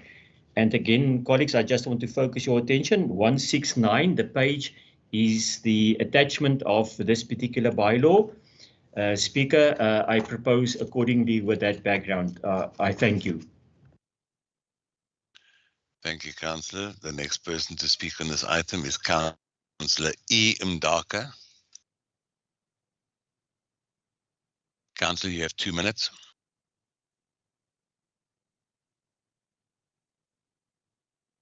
Moya Speaker. Mandibulise. Ndiyabona uba ikhona ingxakana kule yam into i-laptop. Speaker, thina ke singumbutho kaKhongolose kule bylaw. Eyona nto siyithethayo kukuba ngabana njengoba sasitshilo okokuqala okokuba lo umthetho asihambisani nawo ngoba ikhona into egqunyiweyo ezawuchana kwa abantu bethu. Ngoba eyona nto kukucinezela abantu bethu abangathathi intweni noosomashishini eniyaziyo okokuba basakhasa abazuba nazo ezinye zezindleko zokubhatala ezi rates. Okwesibini, le nto siyayazi okokuba iza kwenza okokuba kube nendawo apho bazawuthi balungisela amashishini wabo kanti bayavala ukuze abantu bangakwazi ukuqhuba abanye imisebenzi yabo, abanye bangakwazi ukushishina kuba bezabe bevalelwa ngulo mthetho. Ezawuphinda futhi baqashe ikhampani, siyayazi loo nto okokuba ukuze ubani angakwazi ukuhamba free, angakwazi ungena kuthiwe ngoba uzungena kule ndawo ngoba ifanele ungena abantu abathile. So yiloo nto futhi okokuba ngabana le nto inohambo, abantu abahlali oosomashishini bethu abazinto ngale nto iza kubachana. kufanele okokuba into zihambe zidibane nabo zingathethwa nje apha encwadini, ngoba ngoku siyayibona okokuba ingahamba yenze iorania ethile apha kulo masipala we-DA. Kungoko ke ngoku sisithi nganike nime ngaleni into ngoba izawusichana kakhulu. Asiyithathi tu, asiyithandi. Sifuna okokuba niyibuyisele umva kuqhutywa ngolu hlobo kuqhutywa ngalo ngoba akho nto ikhuselwayo apha ngaphandle kokuba nikhusela i-movement yabantu nokokuba ngubani omakangenisa imali ngubani omakangenzi imali. Oonozitendi bethu abaniza kubabetha ngalo mthetho. Lo mthetho lona unesabhokho esinamefu. Abantu bethu bahamba bathengisa ezindleleni, abantu bethu bathengisa Time, thank you, kwezinye indawo. Councillor. Time, thank you. Thank you, Sifune iorania. Thank you, Councillor Mdoka. Could we have a translation, please? Thank you, Speaker. We as the ANC, we are not in support of this bylaw. We have said it previously and we are saying it again that we are not in agreement with this bylaw because this will not be of good impact to our people or our business owners or our people who are still starting with their businesses. It will oppress them greatly. It will make other people to close their businesses, where else other people will be getting a great opportunity for their business to grow. So it will be disadvantageous to our people who are still crawling in business and who are not yet developed. And there are some issues that we'll see that will cause great havoc even in this municipality if we are accepting this bylaw. Hence, we are saying this will not protect our people at all.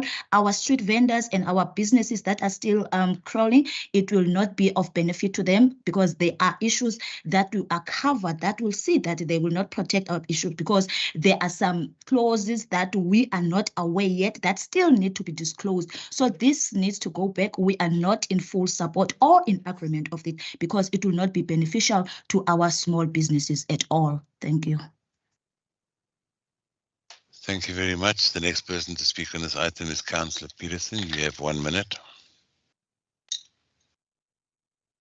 Speaker, it is a disgrace that this item serves here today. Special rating areas is only a well-hidden plan to give better services to the haves at the cost and behest of the have-nots. Mr. Speaker, with better planning and project management, we as the local government can give our people better housing opportunities and even better services. Now we have a difference in the service levels between the haves and the have-nots. We are back to the planning style in the apartheid era, where distinction is drawn between the services that we render. We know that one of the requirements of this policy will not be met by all the wards with rates that must be up to date.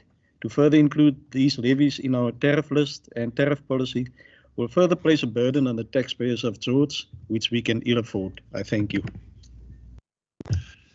Thank you, Councillor. The last person to speak on this item is Elder Lady Kritzinger.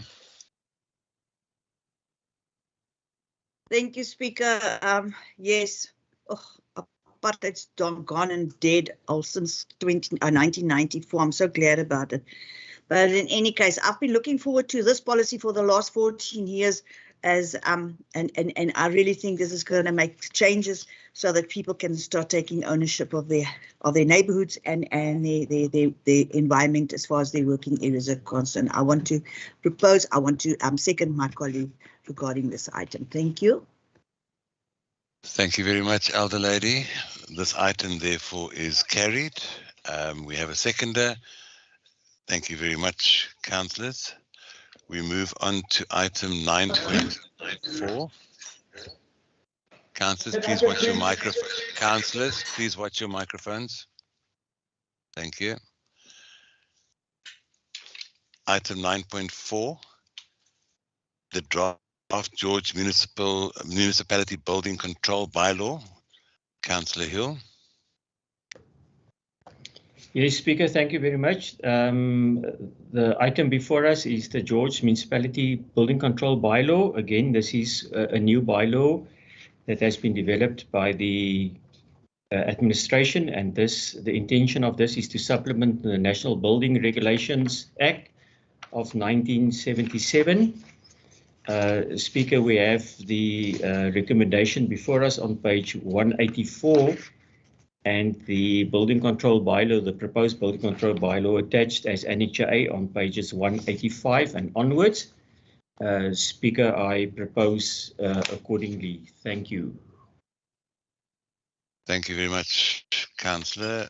And the last person to speak on this item is Councillor Adams. You have 1 minute. Speaker, I second the proposal made by my colleague. Thank you.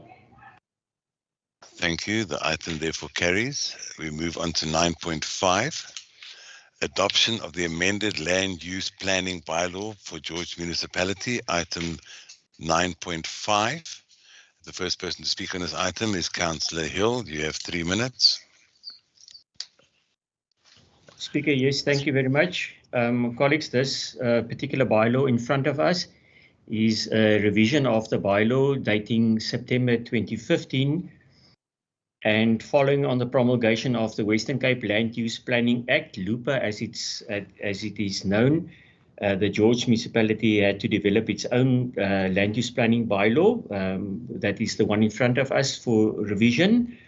Colleagues, the bylaw also deals with, amongst others, the categorization of applications. You will see that on page 199, and also the delegation of powers. Both of that runs concurrent with the bylaw in front of us. And the recommendation, colleagues, Speaker, before us is on page 199.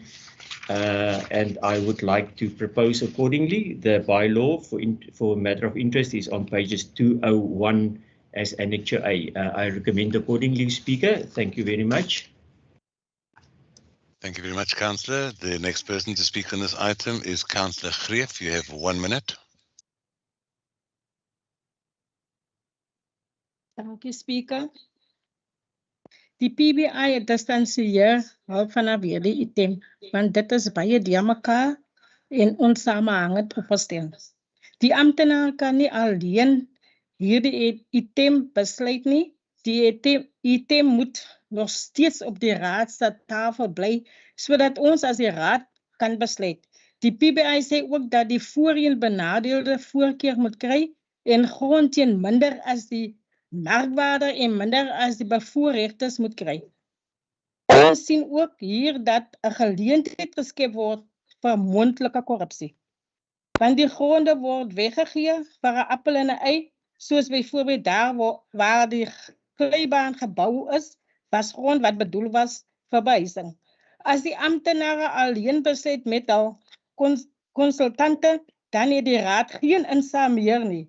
Later is dit net die konsultante wat alleen moet besluit na wie toe word grond toegeken en dit gaan nie werk nie.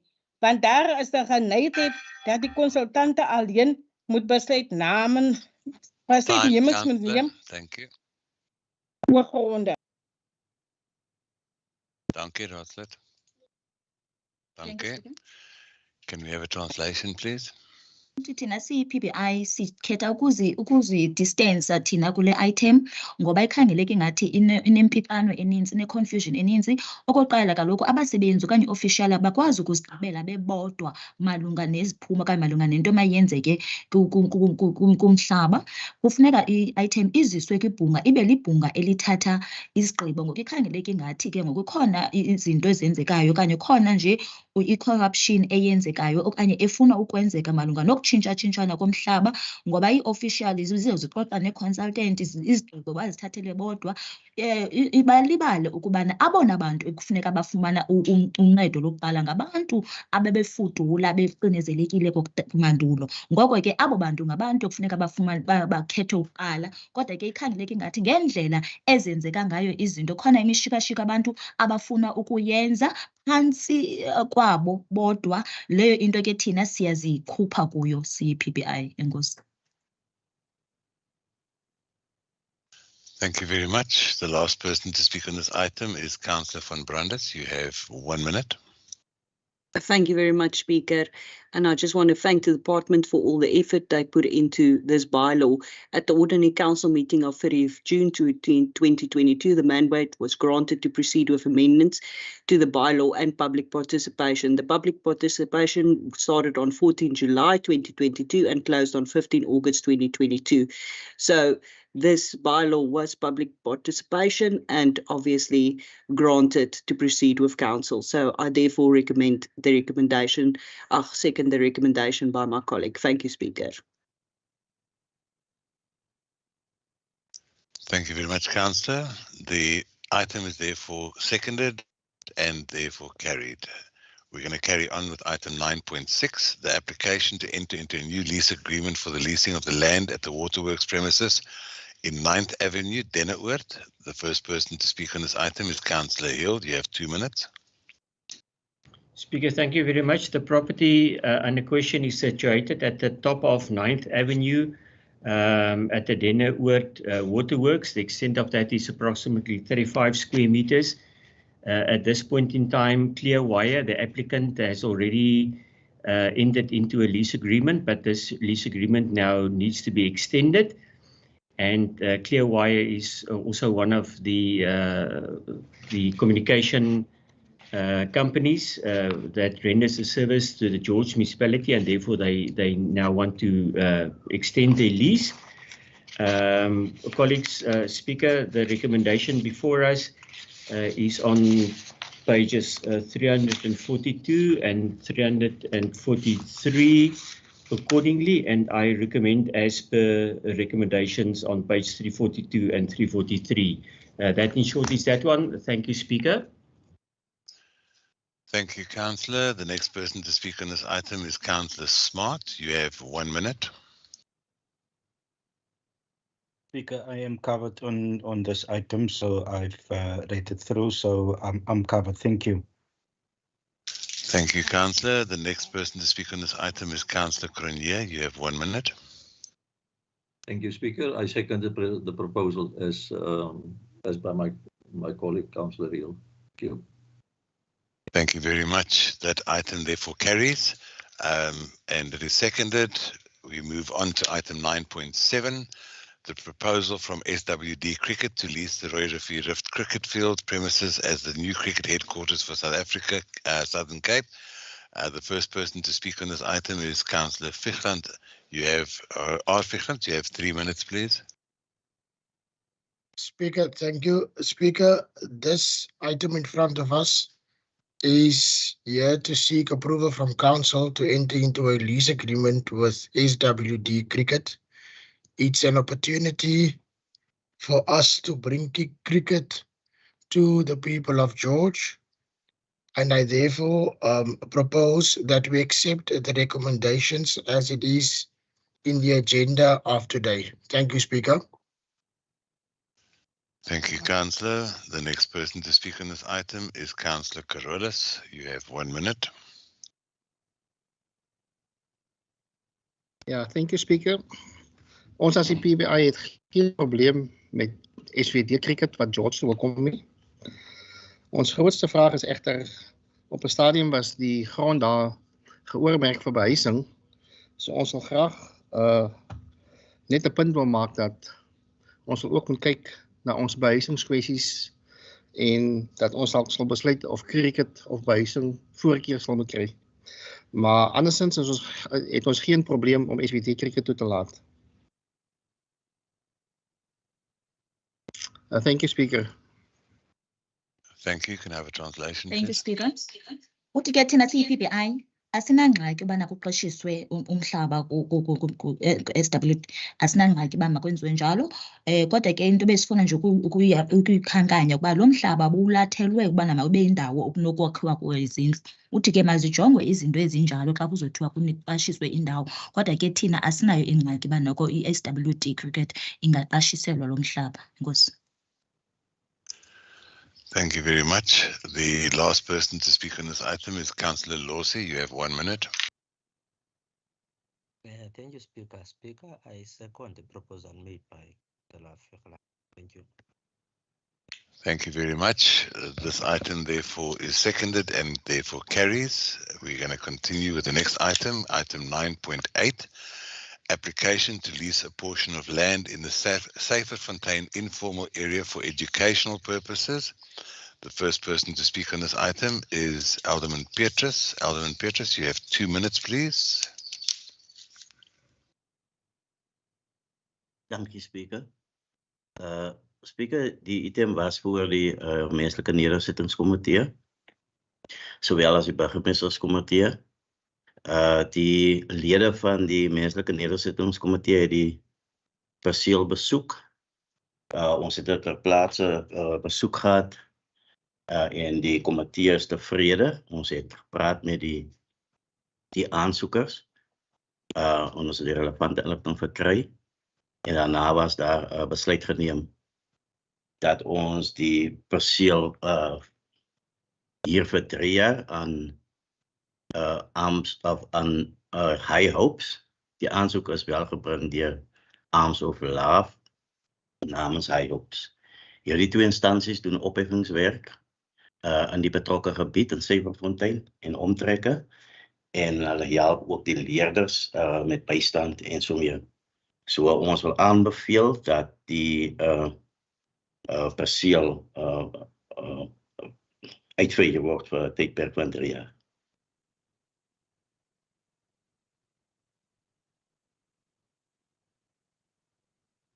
Dankie, raadslid. Can I have a translation, please? Thank you, Speaker. Uthi-ke lo mba ubuhleli kwikomiti yokuhlaliswa koluntu yaya nakwikomiti kasodolophi.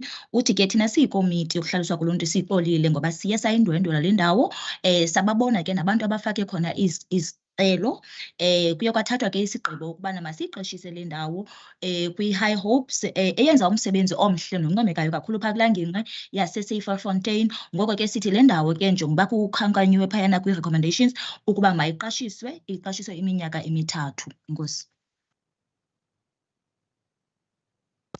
Thank you very much. The next person to speak on this item is Councillor. Andiva. Sorry, councillors. Please control your microphones. The next person to speak on this item is Councillor Ntondini. Councillor, you have 2 minutes. Speaker and honorable councillors, I greet you all in the spirit of OR Tambo. Speaker, if the ANC cannot support the approval of the lease to the Arm of Love, it will be deviating from the ANC Government National Development Plan of 2030 of prioritizing early childhood development. Approving this lease means the children of 500 plus families will access the service of this center.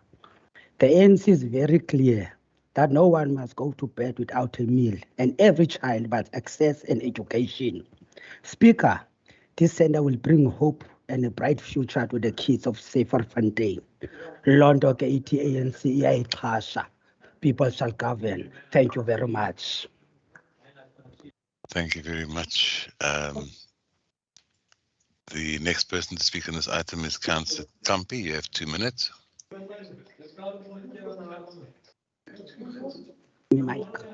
Councillor Ntondini, your microphone is still on. Thank you.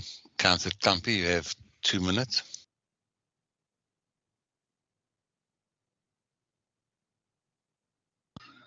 Enkosi Speaker. Speaker. Continue, Councillor. Ndenza ntoni kanti mna? Ndathetha nje. Speaker, kulomba thina as the EFF asinangxaki nalomba wabantu bethu. Even though ke eyona piece singayicacela ingcam la piece womqashiso. And ke umuntu eqashiswa for a certain period of time. But it's fine. Mhlawumbi ke nifuna ujonga into yoba bazaniphatha njani because nisiphethe mos nina abantu bethu soko ningabathembi. Anibathembi, it's fine. Baba bazaniphatha njani kule 3 years. Umhlawumbi yena uthi after 3 years nisose ke nibanika nalo mhlaba bahlaxa pho xa nithi is for a good intention. I don't understand why nizabaqashisa engasabantu abantu bakaThixo umhlaba ongokaThixo nibanike. Qha nirendise ii-services zenu kubo finish and clear. Because aninamhlaba nini okoqala. Leyo kumele niqonde. nine-services eniziprovidayo within laa mhlaba. Umhlaba ngowenu, kho mntu ozana mhlaba apha. Le nto siyifunda piece yomqashiso thina kwa-EFF, we hate laa piece yomqashiso, asifuni uyiva.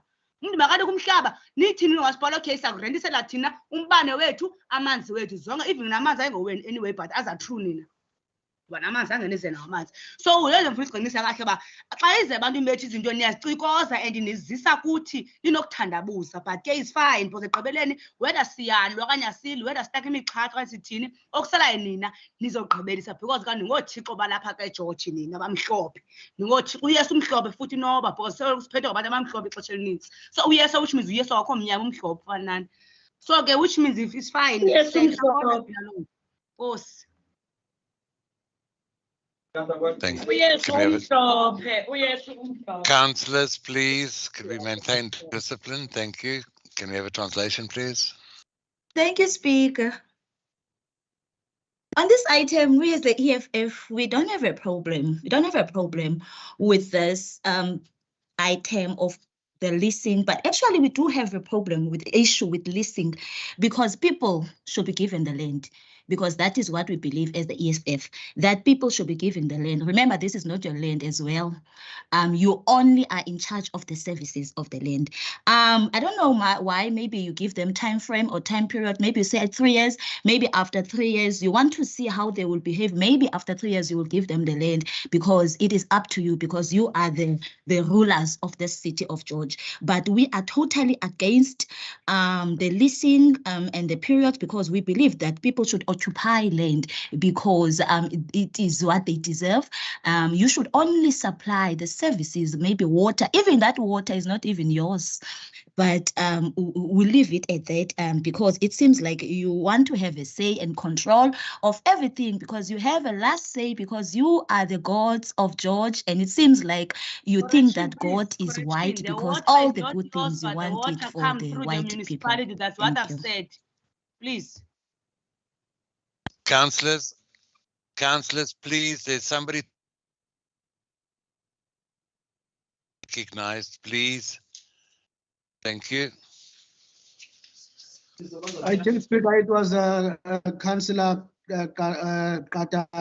Kampi. She was rectifying the translation. It is not all of that. There was Jesus. There was people. Okay, Councillor.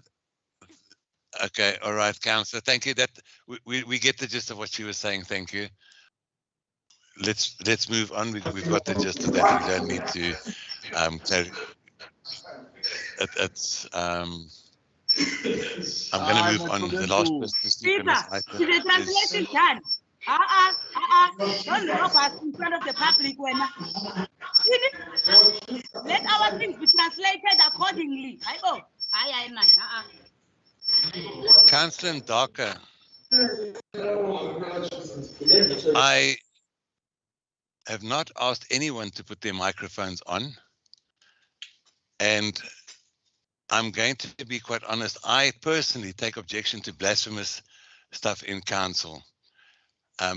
Nobody has, I don't believe, indicated any form of that type of stuff, and I don't think that we should be using that type of stuff on council.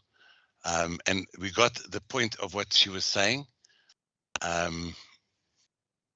and I think her total interpretation of the point was given by the interpretation.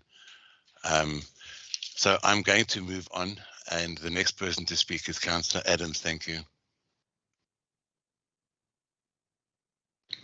Speaker, I want to second the proposal as made by my colleague. Thank you.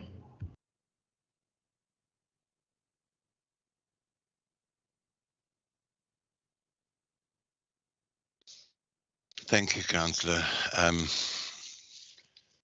We're going to move on. That was therefore been served and seconded. That ends the item. We move on to item 9.9.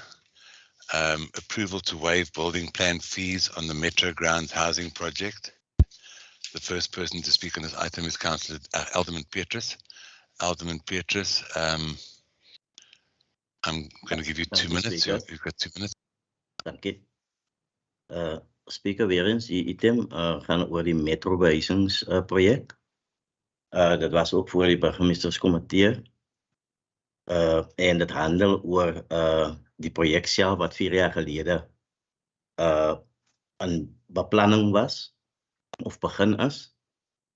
Maar tijdens die beplanningsfase, speaker, was daar geen bouwplan voor je of daar even een deel van die totale uitrol van die project niet. So dat was niet in berekening gebring toen die project beplan was niet. Gevolglijk, speaker, is dat nou een financiële probleem geworden, want sinds 2022 is hy heffingsopbouwplan voor je. En dat was niet deel toe die projectbeginners nie. So as ons so voortgaan met die heffing daarvan, zal het een financiële uitgave beteken vir beide die municipaliteit, onsself, sowel as provinsie, provinciale regering of departement van menselijke nederzettings, as ook die contracteur wat nie voorsiening gemaak het toe hy getender het nie. Derhalwe word gevra vir die kwytskelling van hierdie bouwplan tariewe, speaker, en het wil aanbeveel dat die aanbeveling so geaanvaar word. Baie dankie. Translation, please.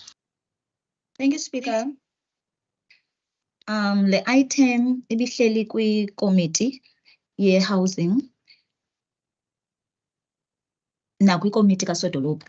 Uthi ke le item emalunga nezindlu, i-project yase-metro apho funeka kwenziwe khona ukwakhiwa khona. Uthi ke isicwangciso okanye i-planning yenziwa kudala kodwa ke khange kube khona i-funds okanye imali ezibekelwa i-plans. Ngoko ke uthi uqala 2022 kuye kwafuneka kube khona i-building funds ezibekwayo ukwenzela into yokubana kuzokwazi uqhutyekwa kwane-project. Ngoku uthi loo nto leyo izawuthi ibe yimali kumasipala, ibe yimali kwi-national, futhi ibe yimali nakwi-contractor lo umntu uzawube esebenza khona ebengakhange ayifake ngoku wayefaka i-contract yakhe ngoba ingamaxabiso wayengafunwanga. Uthi ke njengoba kuchazwa ke phayana kwi-recommendations ubana makufakwe ezi mali ukwenzela kuzotsho kuqhutyekekwe kungakhange kwabekho mntu udlekayo. Ngoko ke ngokukutsho ke kwezindululo okanye kwe-recommendations mazamkelwe njalo.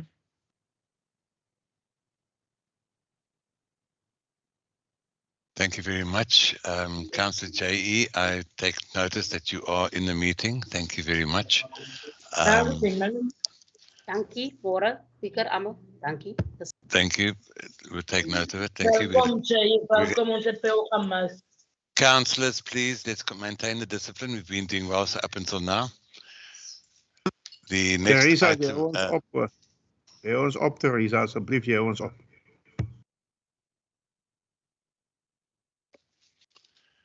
The next person to speak on this item is Councillor Mrugli. You have 2 minutes, please. Enkosi Speaker, but next time my surname is Mrugli. Not next time, now.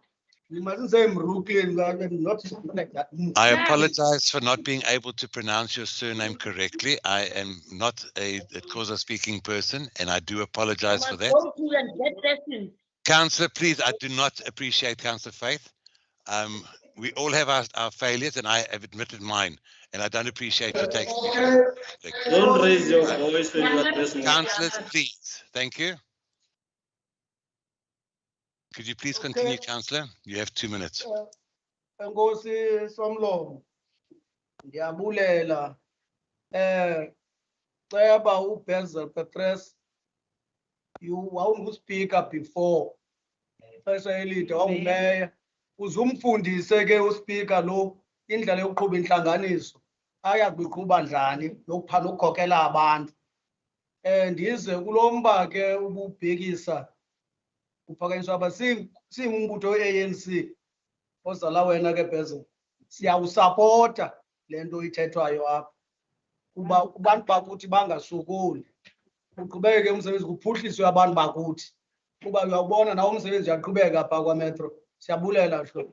Ucebise ke lo mfo indlela yokuthetha nabantu. Kuba unolwazi phezulu kudala sebenza nawe. Enkosi. Ungayitoli ke leyo. Izindlu eziyazokhiwa phaya. Kuxutshwane imibala yonke ke ekhoyo kungabikho bala. Thank you, Speaker. Thank you. The translation. Councillor, carry on with the translation, please. Thank you, Speaker. Thank you, Alderman Beatrice. I just want to acknowledge that you know that you were a speaker before and you were a mayor for a long time. Please teach our speaker how to chair meetings and how to treat people. Just advise him on how to do this. Coming on the item, we as the ANC, we are in full support so that of this item because we don't want our people to suffer. And we see that the project is ongoing there at the Metro grounds. So we are in full support. Let this continue so that our people can have places to stay. Please do not forget my advice. Advise the speaker on how to chair the meetings. Thank you. Thank you very much, and thank you for the advice. Sorry, Thank you, Councillor. Thank you. Sorry, Mr. Speaker. Thank you. She left something that there on those houses there must be a mix of African and colored at the mix and white people there. And the whites also. Councillor, please. Councillor Lintu. Yes, I not recognized your hand. And Councillor, can't talk to me like I'm not your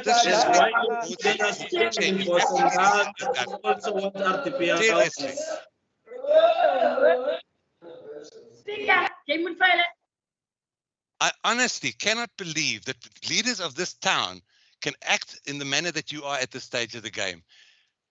Alderman Gericke, your disregard for the seat, and your laughter is absolutely appalling. I don't know what else to say to you. You're baiting the situation and you are making it worse for everybody. The rules are quite clear. I gave nobody the floor to speak, and the translation was done. What is so difficult to understand? The translation was done and we are moving on.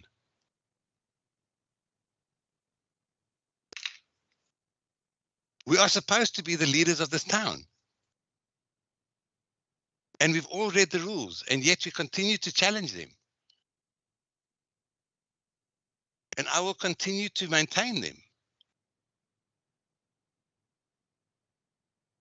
I'm going to continue with this item. And the next person to speak on this item is Councillor Jansen, and you have 1 minute.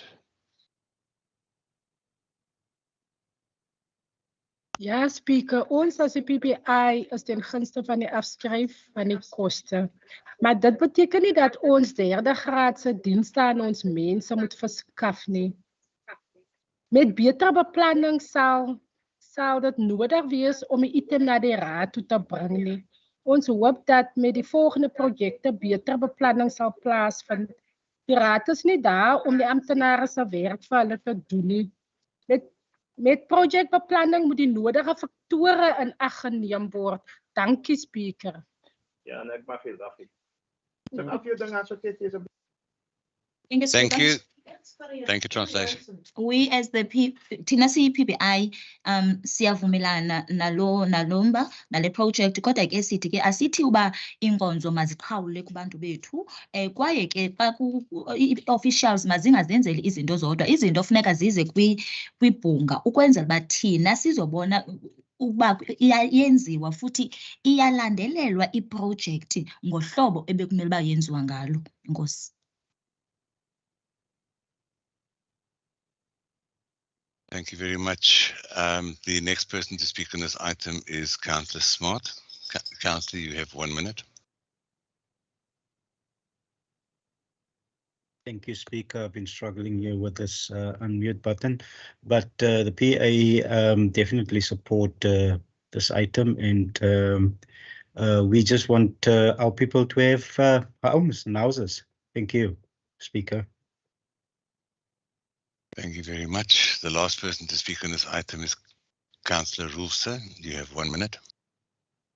Thank you, Speaker. Good morning, everybody. I support the proposal made by Alderman Petrus as per the recommendations on page 496 and 497. I so move. Thank you.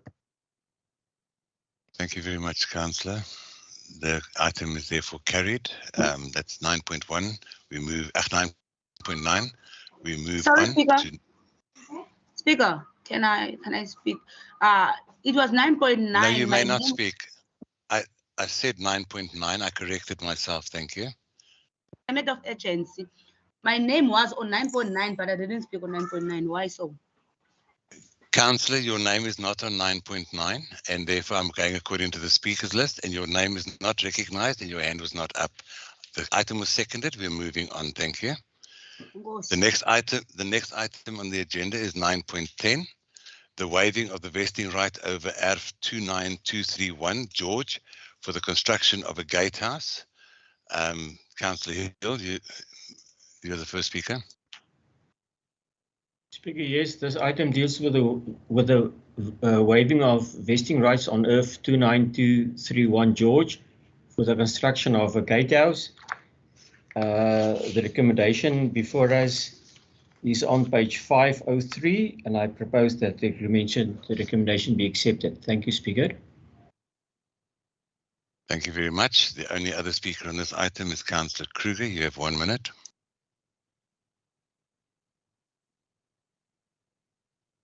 Good morning, Speaker. I hope you can hear me. I second the recommendation made by my colleague.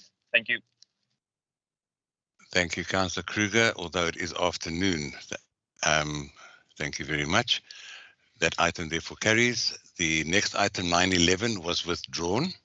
We move straight to item 9.12, proposal of establishment of Cornwall Community Swimming Club.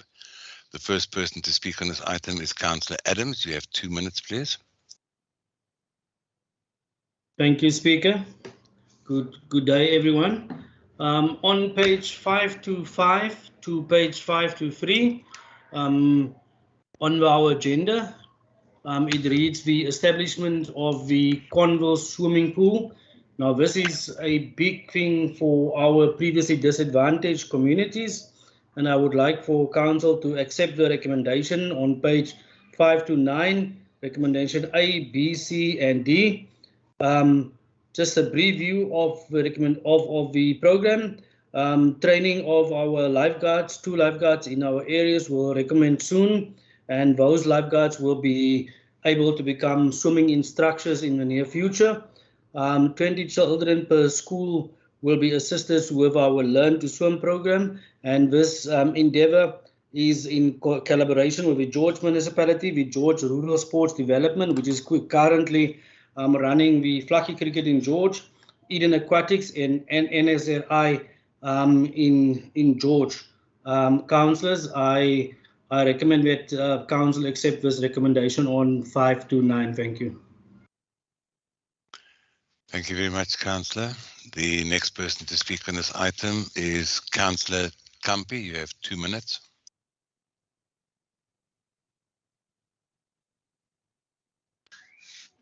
Speaker, that is why I was correcting you. I was never in 9.10. I was in 9.9. I have my notebook here in front of me. Councillor. So no, don't say councillor. I'm speaking the truth. Here is 9.9. My name. Councillor, the speakers list came out in advance. Administration, that's not my fault. Because it's I want not to my speak on fault, something that I'm Councillor. not Please prepared talk to the item. Councillor, please talk to the item. I want to speak to this item because I was never prepared to speak this item. That you must be aware of. Thank you very much, Councillor. Then you may stand down. Thank you. Then you may stand down, Councillor. Thank you. I stand down and go. Thank you very much, Councillor. The next person to speak on this item is Councillor Smart. Thank you. Sorry, Mr. Speaker. Can you please listen to the people when they speak? They Councillor, Councillor, yes. Please. You can take these matters up offline. I'm not having it discussed. I have a speakers list. You are responsible to make sure that the speakers list This is incorrect. That must be admitted. and you had time to correct it, Councillor. Councillor Kampi, please, I'm asking you to refrain from interrupting me once again.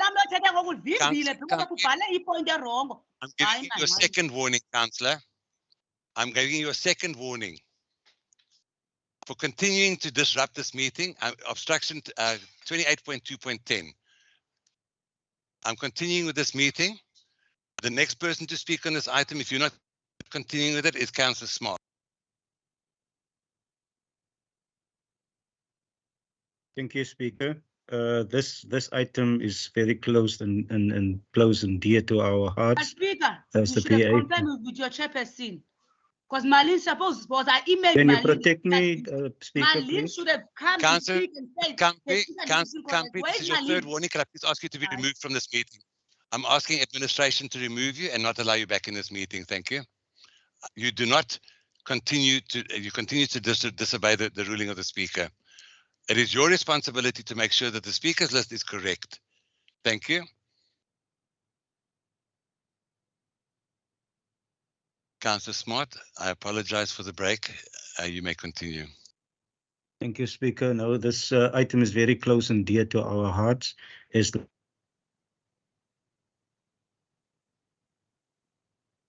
Sorry, you are muted. I don't know what happened there.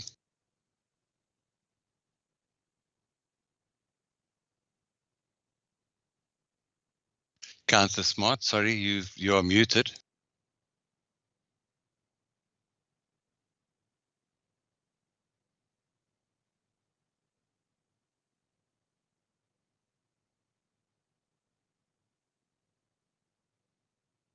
Councillor, can somebody please confirm whether Councillor Smart is still available online?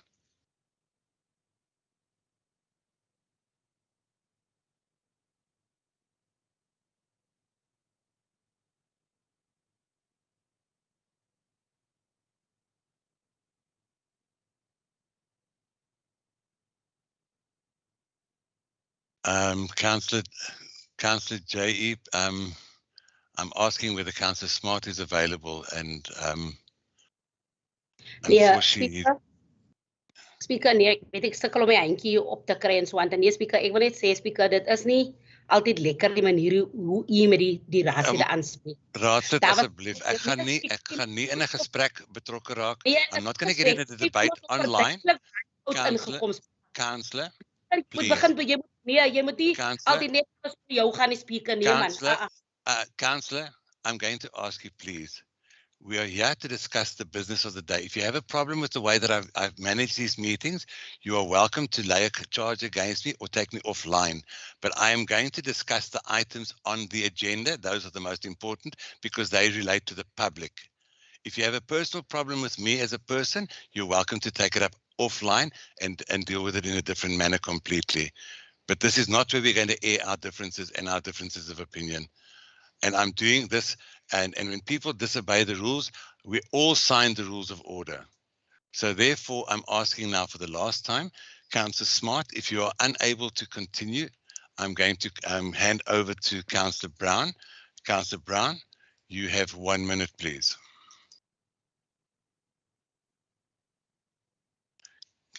Rosemary, is Councillor Smart off? Speaker, so I just want to confirm that Councillor Smart is no more online. Okay, so he's lost signal. Thank you very much. All right, the next person to speak on this is, I apologize, is Councillor Rolf, sir. Thank you. Thank you, Speaker. Making a difference to the lives of our children and young people is our main priority as the Directorate of Community Development and Sport. And not only through this program will our children be getting an opportunity to learn to swim, but this also paves the way for their professional development. I therefore support the proposal of Councillor Adam and second it. Thank you. Thank you very much, Councillor. The item has therefore been seconded. We are therefore moving on to 9.13. The application to rehabilitate and possibly buy a portion of the remainder of ARF George situated on the Comfort Drift riverbank. The first person to speak on this item is Councillor Hill. You have 2 minutes. Speaker, yes, the property that is contained in the item before us is a substantial size of approximately 350 square meters between 4663 and the Comfort Drift river or stream, which is in the ownership of council. And during the intense and heavy rain that occurred as far back as November 2021, severe damage was done by the riverbank. And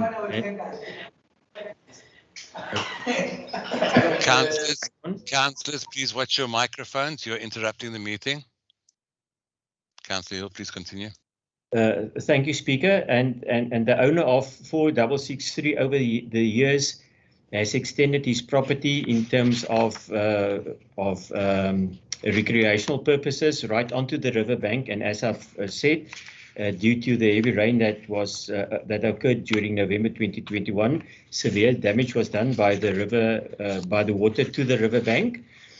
And the applicant wanted to purchase that portion of land. But colleagues will also see at the bottom of page 539, civil engineering indicated that the pipeline on the riverbank might be compromised, and the application, therefore, colleagues before us, with the recommendation on page 541 and 542, in summary, indicates that the property not be sold or alienated to the property owner. So I recommend accordingly, Speaker, the recommendation on 541 and 542 as per item 913. Thank you, Speaker. Thank you very much, Councillor. The next person to speak on this item is Councillor Smart. You have 2 minutes. Sorry, Speaker. Okay, Councillor, okay. You're back. Okay, Yes. thank you. Yes, yeah. Good Sorry, to hear. I'm okay with the explanation. So yeah, I've been covered. Thank you on this item. Thank you. Thank you very much, Councillor. The last person to speak on this item is Councillor Brown. You have 1 minute. Thank you, Speaker. I just want to recommend the proposal set up by my colleague. Thank you, Speaker. Thank you very much. The item therefore carries and has been seconded. We therefore continue to item 9.14, which has been withdrawn. Item 9.15, Councillors' accounts in arrears for January 2023. Councillor, the first person to speak there is either Councillor van Niekerk or Councillor Wessels, either of the two. Whoever would like to speak. Age before beauty, so I'll let Councillor van Niekerk go first. Alderman van Niekerk, you can go.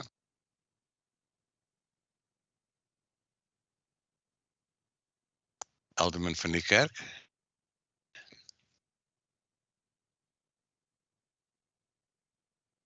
Councillor Wessels, you can continue. Perfect, and thanks, Speaker. Yes, this item is a standard item. Councillor Toto, I'm asking you, please control your microphone. Councillor Yes, Toto, sir. please control your microphone. There's somebody on the floor. Sorry, Speaker. Sorry. Thank you. Councillor Wessels, please continue. Thanks, Speaker. Yeah, this is a standard item that comes through the Finance Section 80 and deals with the councillor accounts in arrears. The specific case that is in the annexure has been, it's only this one case that has been repeated over the last couple of months through to an item. Yeah, so in the absence of Councillor van Niekerk, I will propose, alternative to that, I'll propose after Councillor van Niekerk then takes his turn. Thank you very much. Thank you very much. Is Alderman van Niekerk in?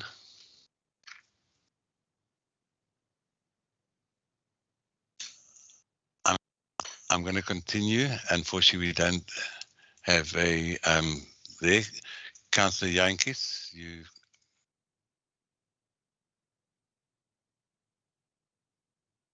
Councillor Jantjies.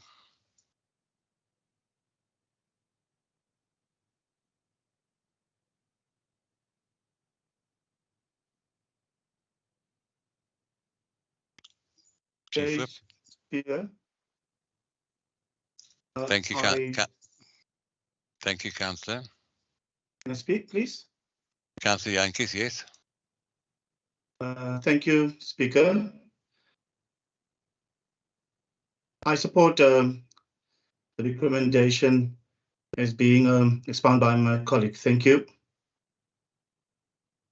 Thank you very much, Councillor.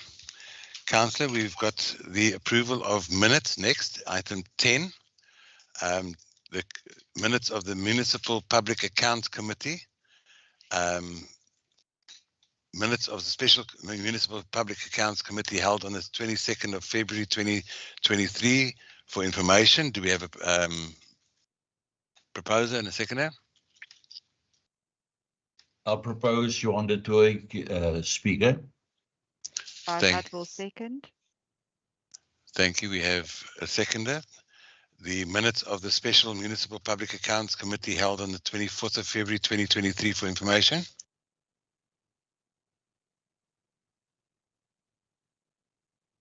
Do we have a proposer? Proposed Speaker, Councillor Cyphers. Councillor Cyphers. Second. Thank you very much. The minutes of the Special Municipal Public Accounts Committee held on the 10th of March for information. Anyone? Johan de Tooy will propose Speaker. Thank you very much, Councillor. Barnett will second. I'll second. Okay, we have Councillor Barnett seconding that. Thank you, Councillors.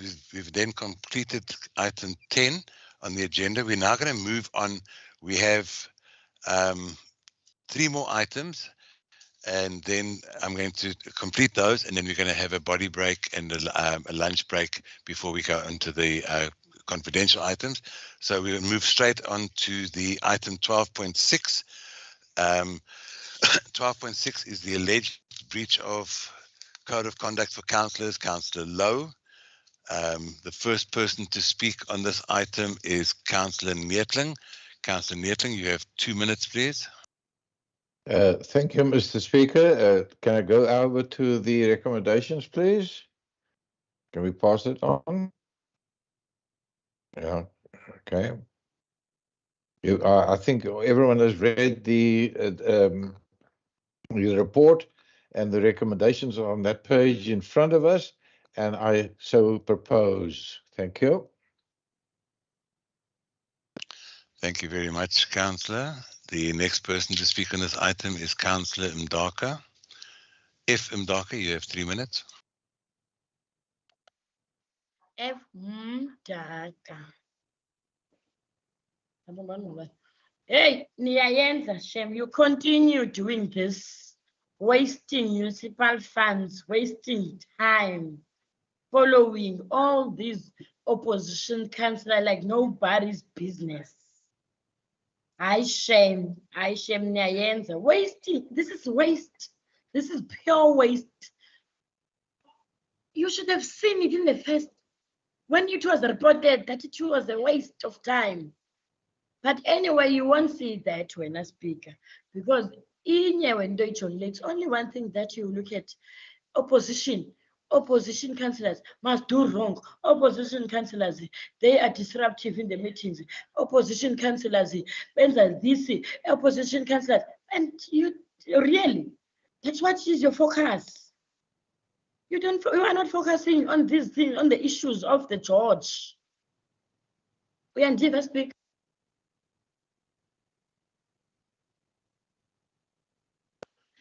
And being arrogant, Speaker, it's wrong because it doesn't help us. It doesn't assist us. The way you are handling and conducting the meeting, the public is still watching us. The public is listening.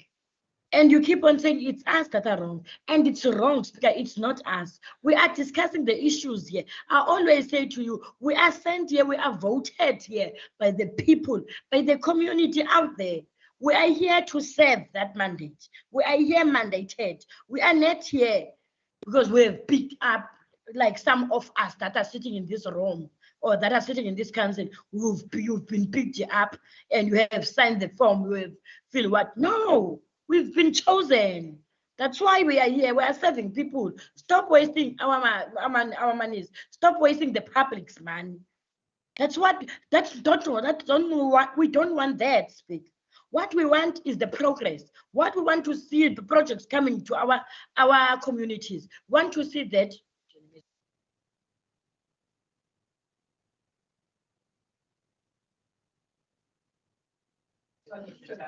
That's the thing, Speaker. But really, I really don't understand this DA municipality. I really don't understand the way the DA municipality is running this church. But you should see, Speaker, the difference between these towns or these surrounding areas around town. The difference that you put there, Speaker, it's not nice, Speaker, man. I don't know how to say it, Speaker. Please, Speaker, please, DA, or your coalition, so-called coalition, please do something. We need progress in church. We don't need our money wasted on these things, small things of councillor law, this and this and this. Scanner, Beko, Hoete, die mensen scanner van andere mensen, die mensen brengen record is wat en wat. Thank you, time, councillor. Thank you. Your time is up. Thank you, councillor. Thank you, councillor. Your time is up. Thank you. Nee, dis reg. Jy kan maar doen wat jy doen. Jy doen dit ons altyd. Jy doen dit altyd, Speaker. Councillor. Geniet dit. Enjoy while still. You've had your vent. Thank you very much. I've listened to it. I'm going to continue. The next person that's going to speak on this item is Councillor Jansen. You have 1 minute, please. Ja, Speaker, ons as die PBI wil weet hoekom die item na die raad gebring word. Hoekom as dit rondom ons oppositie gaan, dan word daar gou ondersoeke gedoen, maar as dit oor die regerende koalisie gaan, word dit onder die tafels ingevee. Dis onnodige bemorsing van geld. Die Speaker kon 'n besluit geneem het. Dankie, Speaker. Can I have a try? Thank you. You can translate. PBI sifuna ukwazi uba kutheni lo mba okanye kutheni le item iziswe kwibhunga ngoba kaloku ikhangeleke ngathi xa i-opposition party izinto ziyakwazi ukuqosheliswa zingakhange zaziswe elihlweni apha kwibhunga. Ufuna nje uqonda into yobana inkcitho yamali yantoni na yenziwayo xa kufikelela kwi-opposition party. Enkosi. Thank you very much. The last person to speak on this item is Councillor Johnson. You have 1 minute. Sorry, Speaker.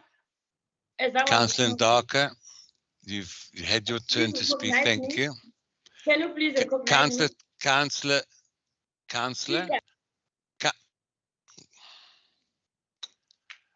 I am not going to recognize you. There is a speakers list and you've had your turn to speak. We are continuing. I'm trying to rectify what the speaker, because she's not saying what the PPI is saying. She's saying about the opposition party.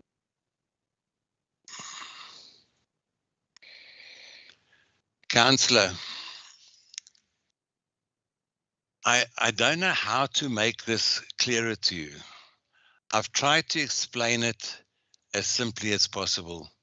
If I do not recognize your hand, then please refrain from talking and do not continue to challenge me when I'm talking. The translation was made and I find it quite ironic that the person was speaking Afrikaans and the translation was made into isiXhosa and you understood both of them. So I'm sure you could understand that, and yet you still go and challenge me. And I have moved on, Councillor Ndaka, and yet you continue to challenge me. I don't know how else to put this. I honestly do not know how to put this any clearer to you. There are rules that we all have to live by, whether you like them or don't. There's some of the rules I don't particularly like either, but I have to live by them. And I'm asking you to live by them as well. So I'm going to move on. The translation has been made, and I'm going to ask the next person to speak on the item is Councillor Johnson. Thank you. Good afternoon. Thank you, Mr. Speaker. Mr. Speaker, today I want to salute you because you has a responsibility as the Speaker of this Council to instill discipline. Whatever you've been doing this morning is trying to just get discipline into this Council. It's very sad and the public is listening. As long as there's allegations, we as councillors have rules of order. We have the code of conduct by councillors. There will be disciplinary committees. There will be investigations, and you need to act as the Speaker of this Council. Mr. Speaker, you must speak to the point, please. Mr. Speaker, and therefore this item referring to item 12.6, I therefore wish to second the recommendation as is in this item and be recommended by Councillor Netling. I thank you. Thank you, Councillor Johnson. The item therefore carries. We therefore move on to item 12.7, the alleged breach of code of conduct for Councillor Hector. Of councillors, Councillor Hector. The first person to speak on this item is Councillor van Niekerk of Alderman van Niekerk. Alderman van Niekerk, you have 3 minutes. Thank you, Speaker. My apologies. I was battling with the mouse of the laptop. It didn't want to cooperate. Speaker, the issue of the item is before council, and I do believe that everybody has studied it, and the recommendation is also before council, and that was the decision of the disciplinary committee, and I so propose. Thank you very much. Thank you, Alderman. The next to speak on this item is the ANC. You have 3 minutes.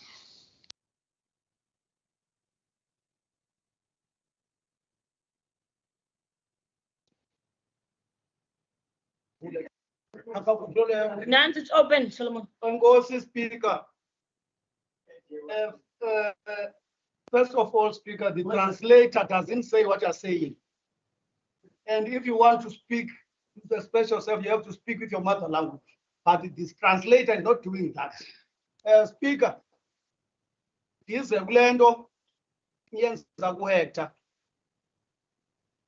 Ingathi nilwa amalungelo kaHector apha. Kuba engenakwazi ukwenza into ngokohlobo enza ngalo. Eli lizwe nje nikhumbule into yoba salizabalazela alizange tribute. uHector akho nto erongo enzileyo kwanilwa ibala lakhe. Noba ningenza ntoni ngenza ntoni kaloku. Into yoba ningenza ntoni ngantoni, iBarkasdorp you used into yoba iwinwe i-DA, National Party before. But kwafika uHector wayiwina iward uHector. You can do whatever you want to do. You are busy losing iBarkasdorp. Sanukuleqa ibala lomntu ebusweni. Zininzi izinto ezenziwa nini apho nimhlophe nina be-DA soze nike kukomentwa ngazo. But izinto ezenziwa yile mibutho eliphikisayo ilo lamalungelo abantu zikhala zibe ingangqayo. Inathi la mfethu. Sanukuyenza ke loo nto leyo. Sanukuba nobuhlanga apha. Susenza ubuhlanga.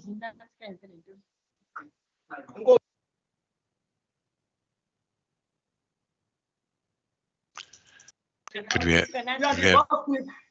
we have the translation, please? Banani noHector. Sanukuyenza.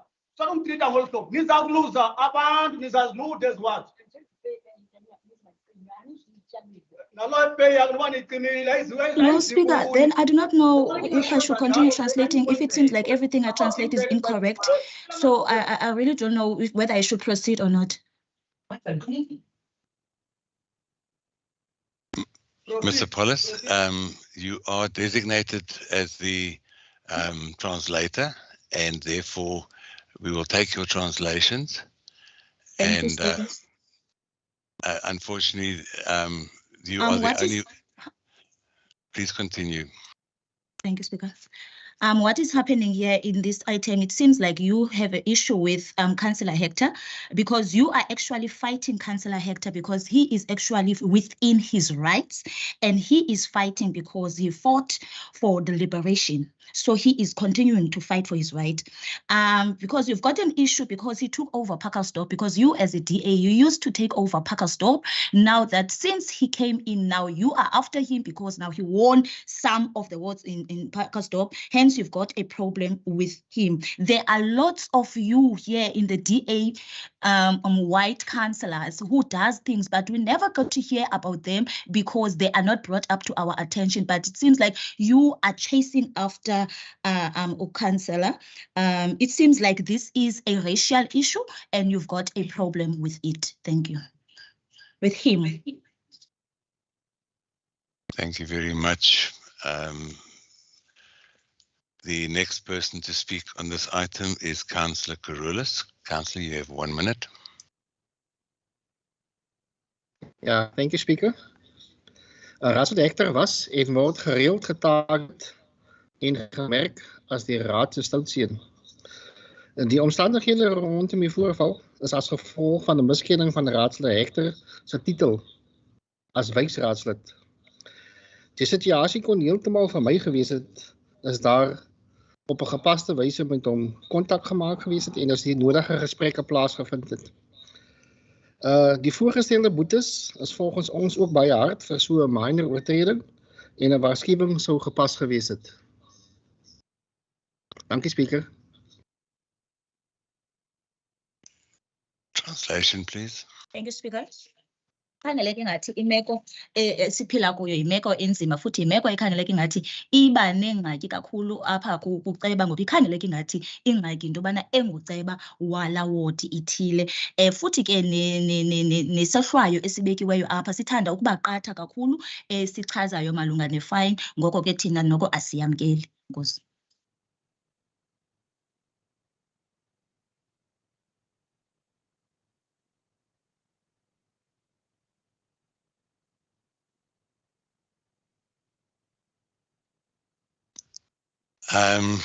I'm going to take this opportunity to, before we have the finalization of this,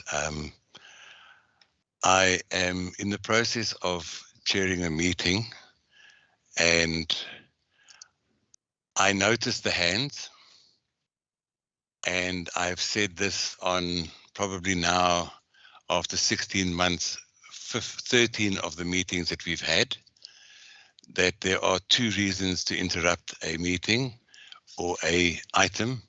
The first being a point of clarity and the second a point of order. Both of those, in accordance to the rules of order, need to be put in the chat box. It is my duty then to have a look at that.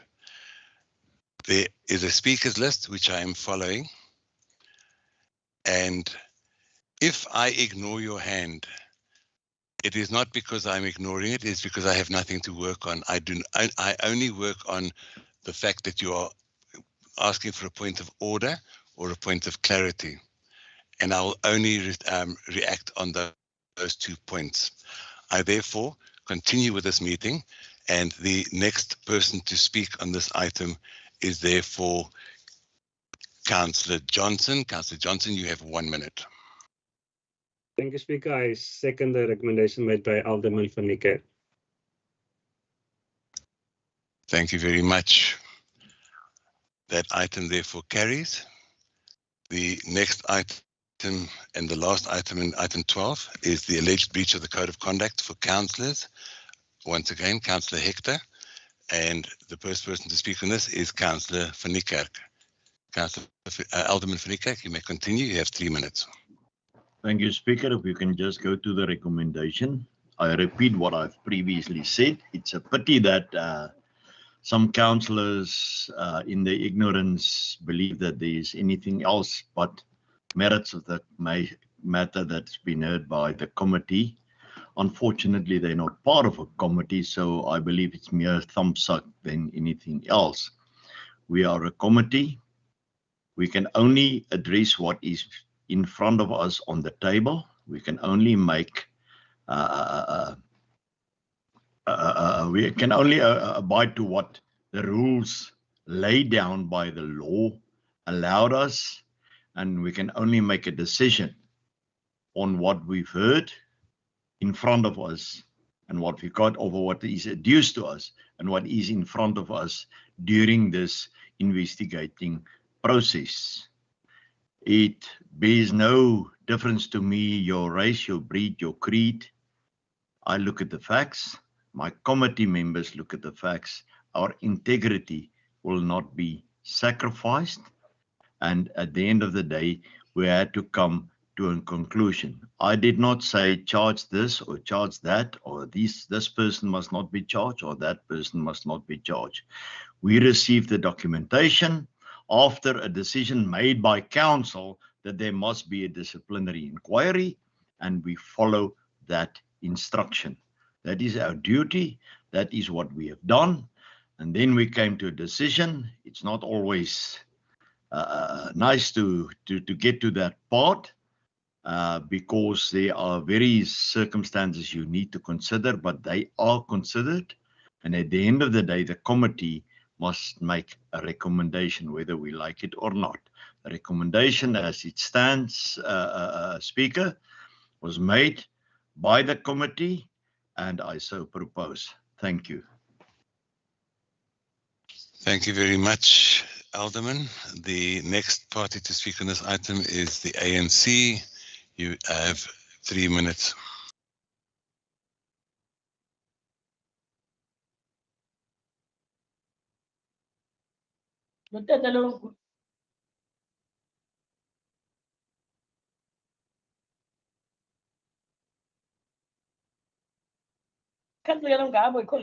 Enkosi Speaker.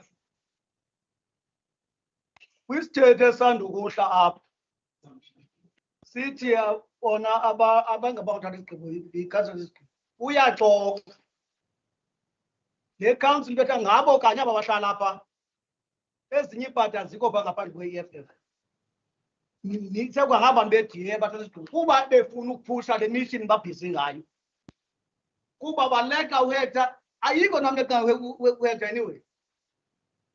And so ngixana ngento yokuba kunathi ka-MPC bekufanele uqabele yaza ukuthi uzoqala sayixoxa before ihambe iyofika abo bani ifuna ukuthatha imali ngale 50% akayenza uzoba ifuna ithatha.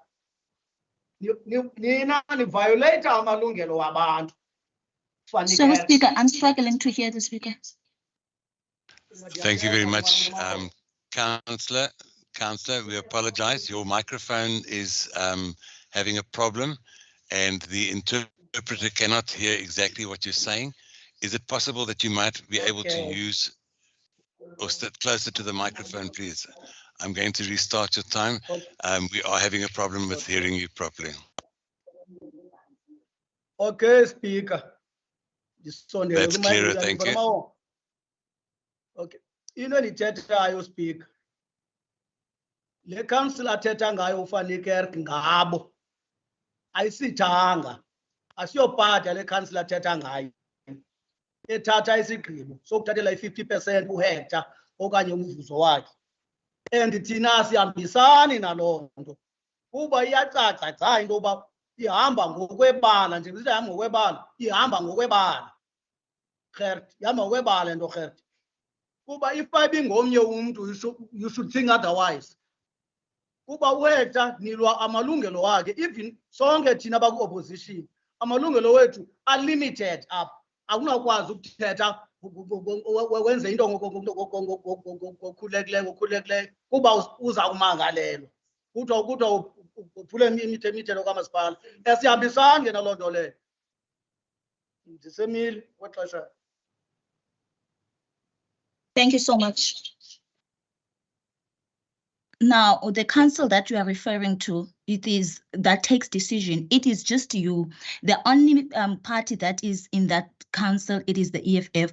But It is led by you. We are not part of that council that takes decision. Even this harsh decision that was taken to take 50% out of Councillor Hector's income, that is not in terms with our agreements. We do not agree at all with that decision. It is so obvious that this is a racial thing, because you've got a problem with him, and you are oppressing his rights, because he is doing whatever he can to be within his rights. Just like us, the opposition parties, you are infringing our rights and you are oppressing us. We cannot even express ourselves freely, because we know that we will be charged, or there will be complaints laid against us. So we are unable to operate freely because we are in fear. So we are not in full agreement with this item. Thank you. Thank you very much, Mr. Paulus. The next person to speak on this item is Councillor Carolus.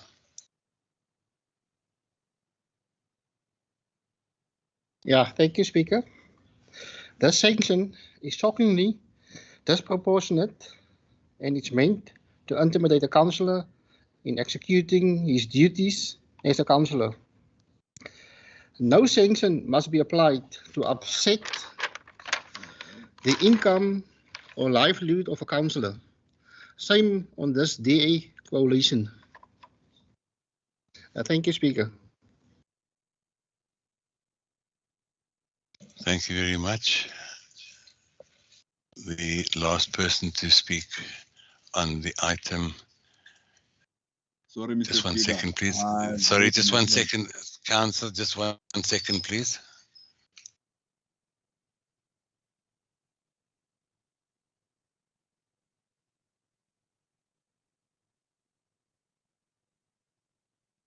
I'm just reading the chat box, so just give me a chance, please.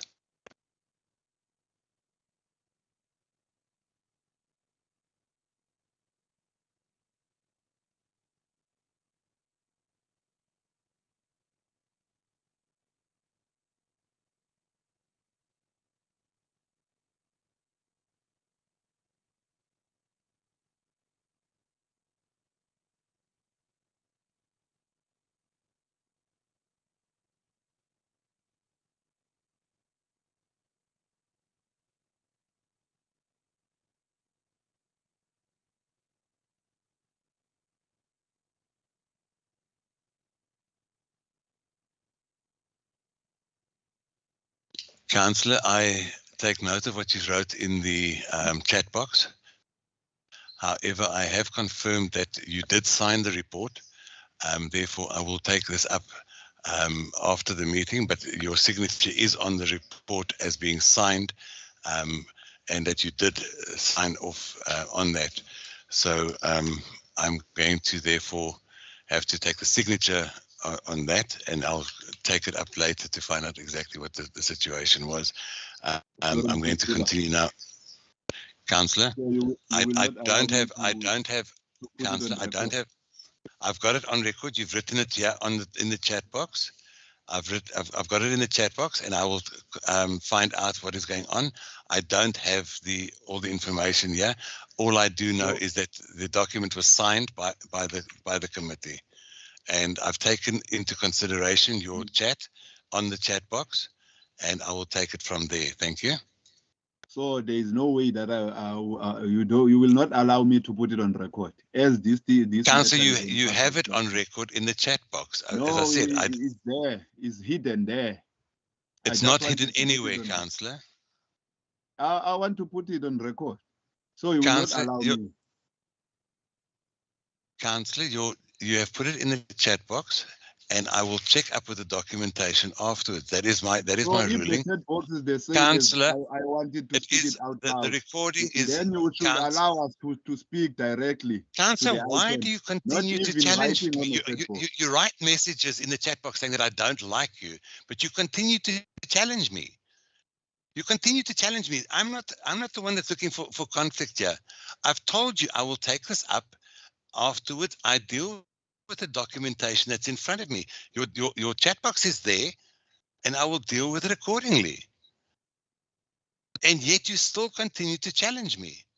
It's really not that difficult, Councillor. I have said I will deal with it afterwards. Your signature is on the document, and that you cannot dispute. And I will take it up afterwards. I cannot debate this decision now. Thank you. Councillor Johnson, you have 1 minute. Thank you, Mr. Speaker. Once again, it's a very sad day because we all know in South Africa, we have nothing more to say. It's always the race card. It's actually an insult to the multi-race and the multi-party disciplinary committee that we're sitting with in dealing with these matters. But nonetheless, Mr. Speaker, I wish to second the recommendation made by Alderman van der Kerk. Thank you.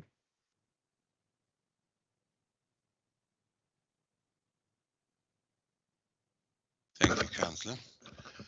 Councillors, that therefore concludes item 12. And we're therefore going to move on. Item 13, motions of proposals deferred. We have none. 14, new motions. We have none. Matters of the discretion of the Speaker. We have none. Urgent matters by the municipal manager. We have none. And if I am not mistaken, that brings us to the end of the open session of this meeting. I'm therefore going to ask that we have a, the time now is on my watches, if I can have it correctly, just gone 1:10. If we could reconvene at 1:45 for the second session. At 1:45, we will continue with the confidential part of this meeting. This meeting is now adjourned until 1:45. Thank you.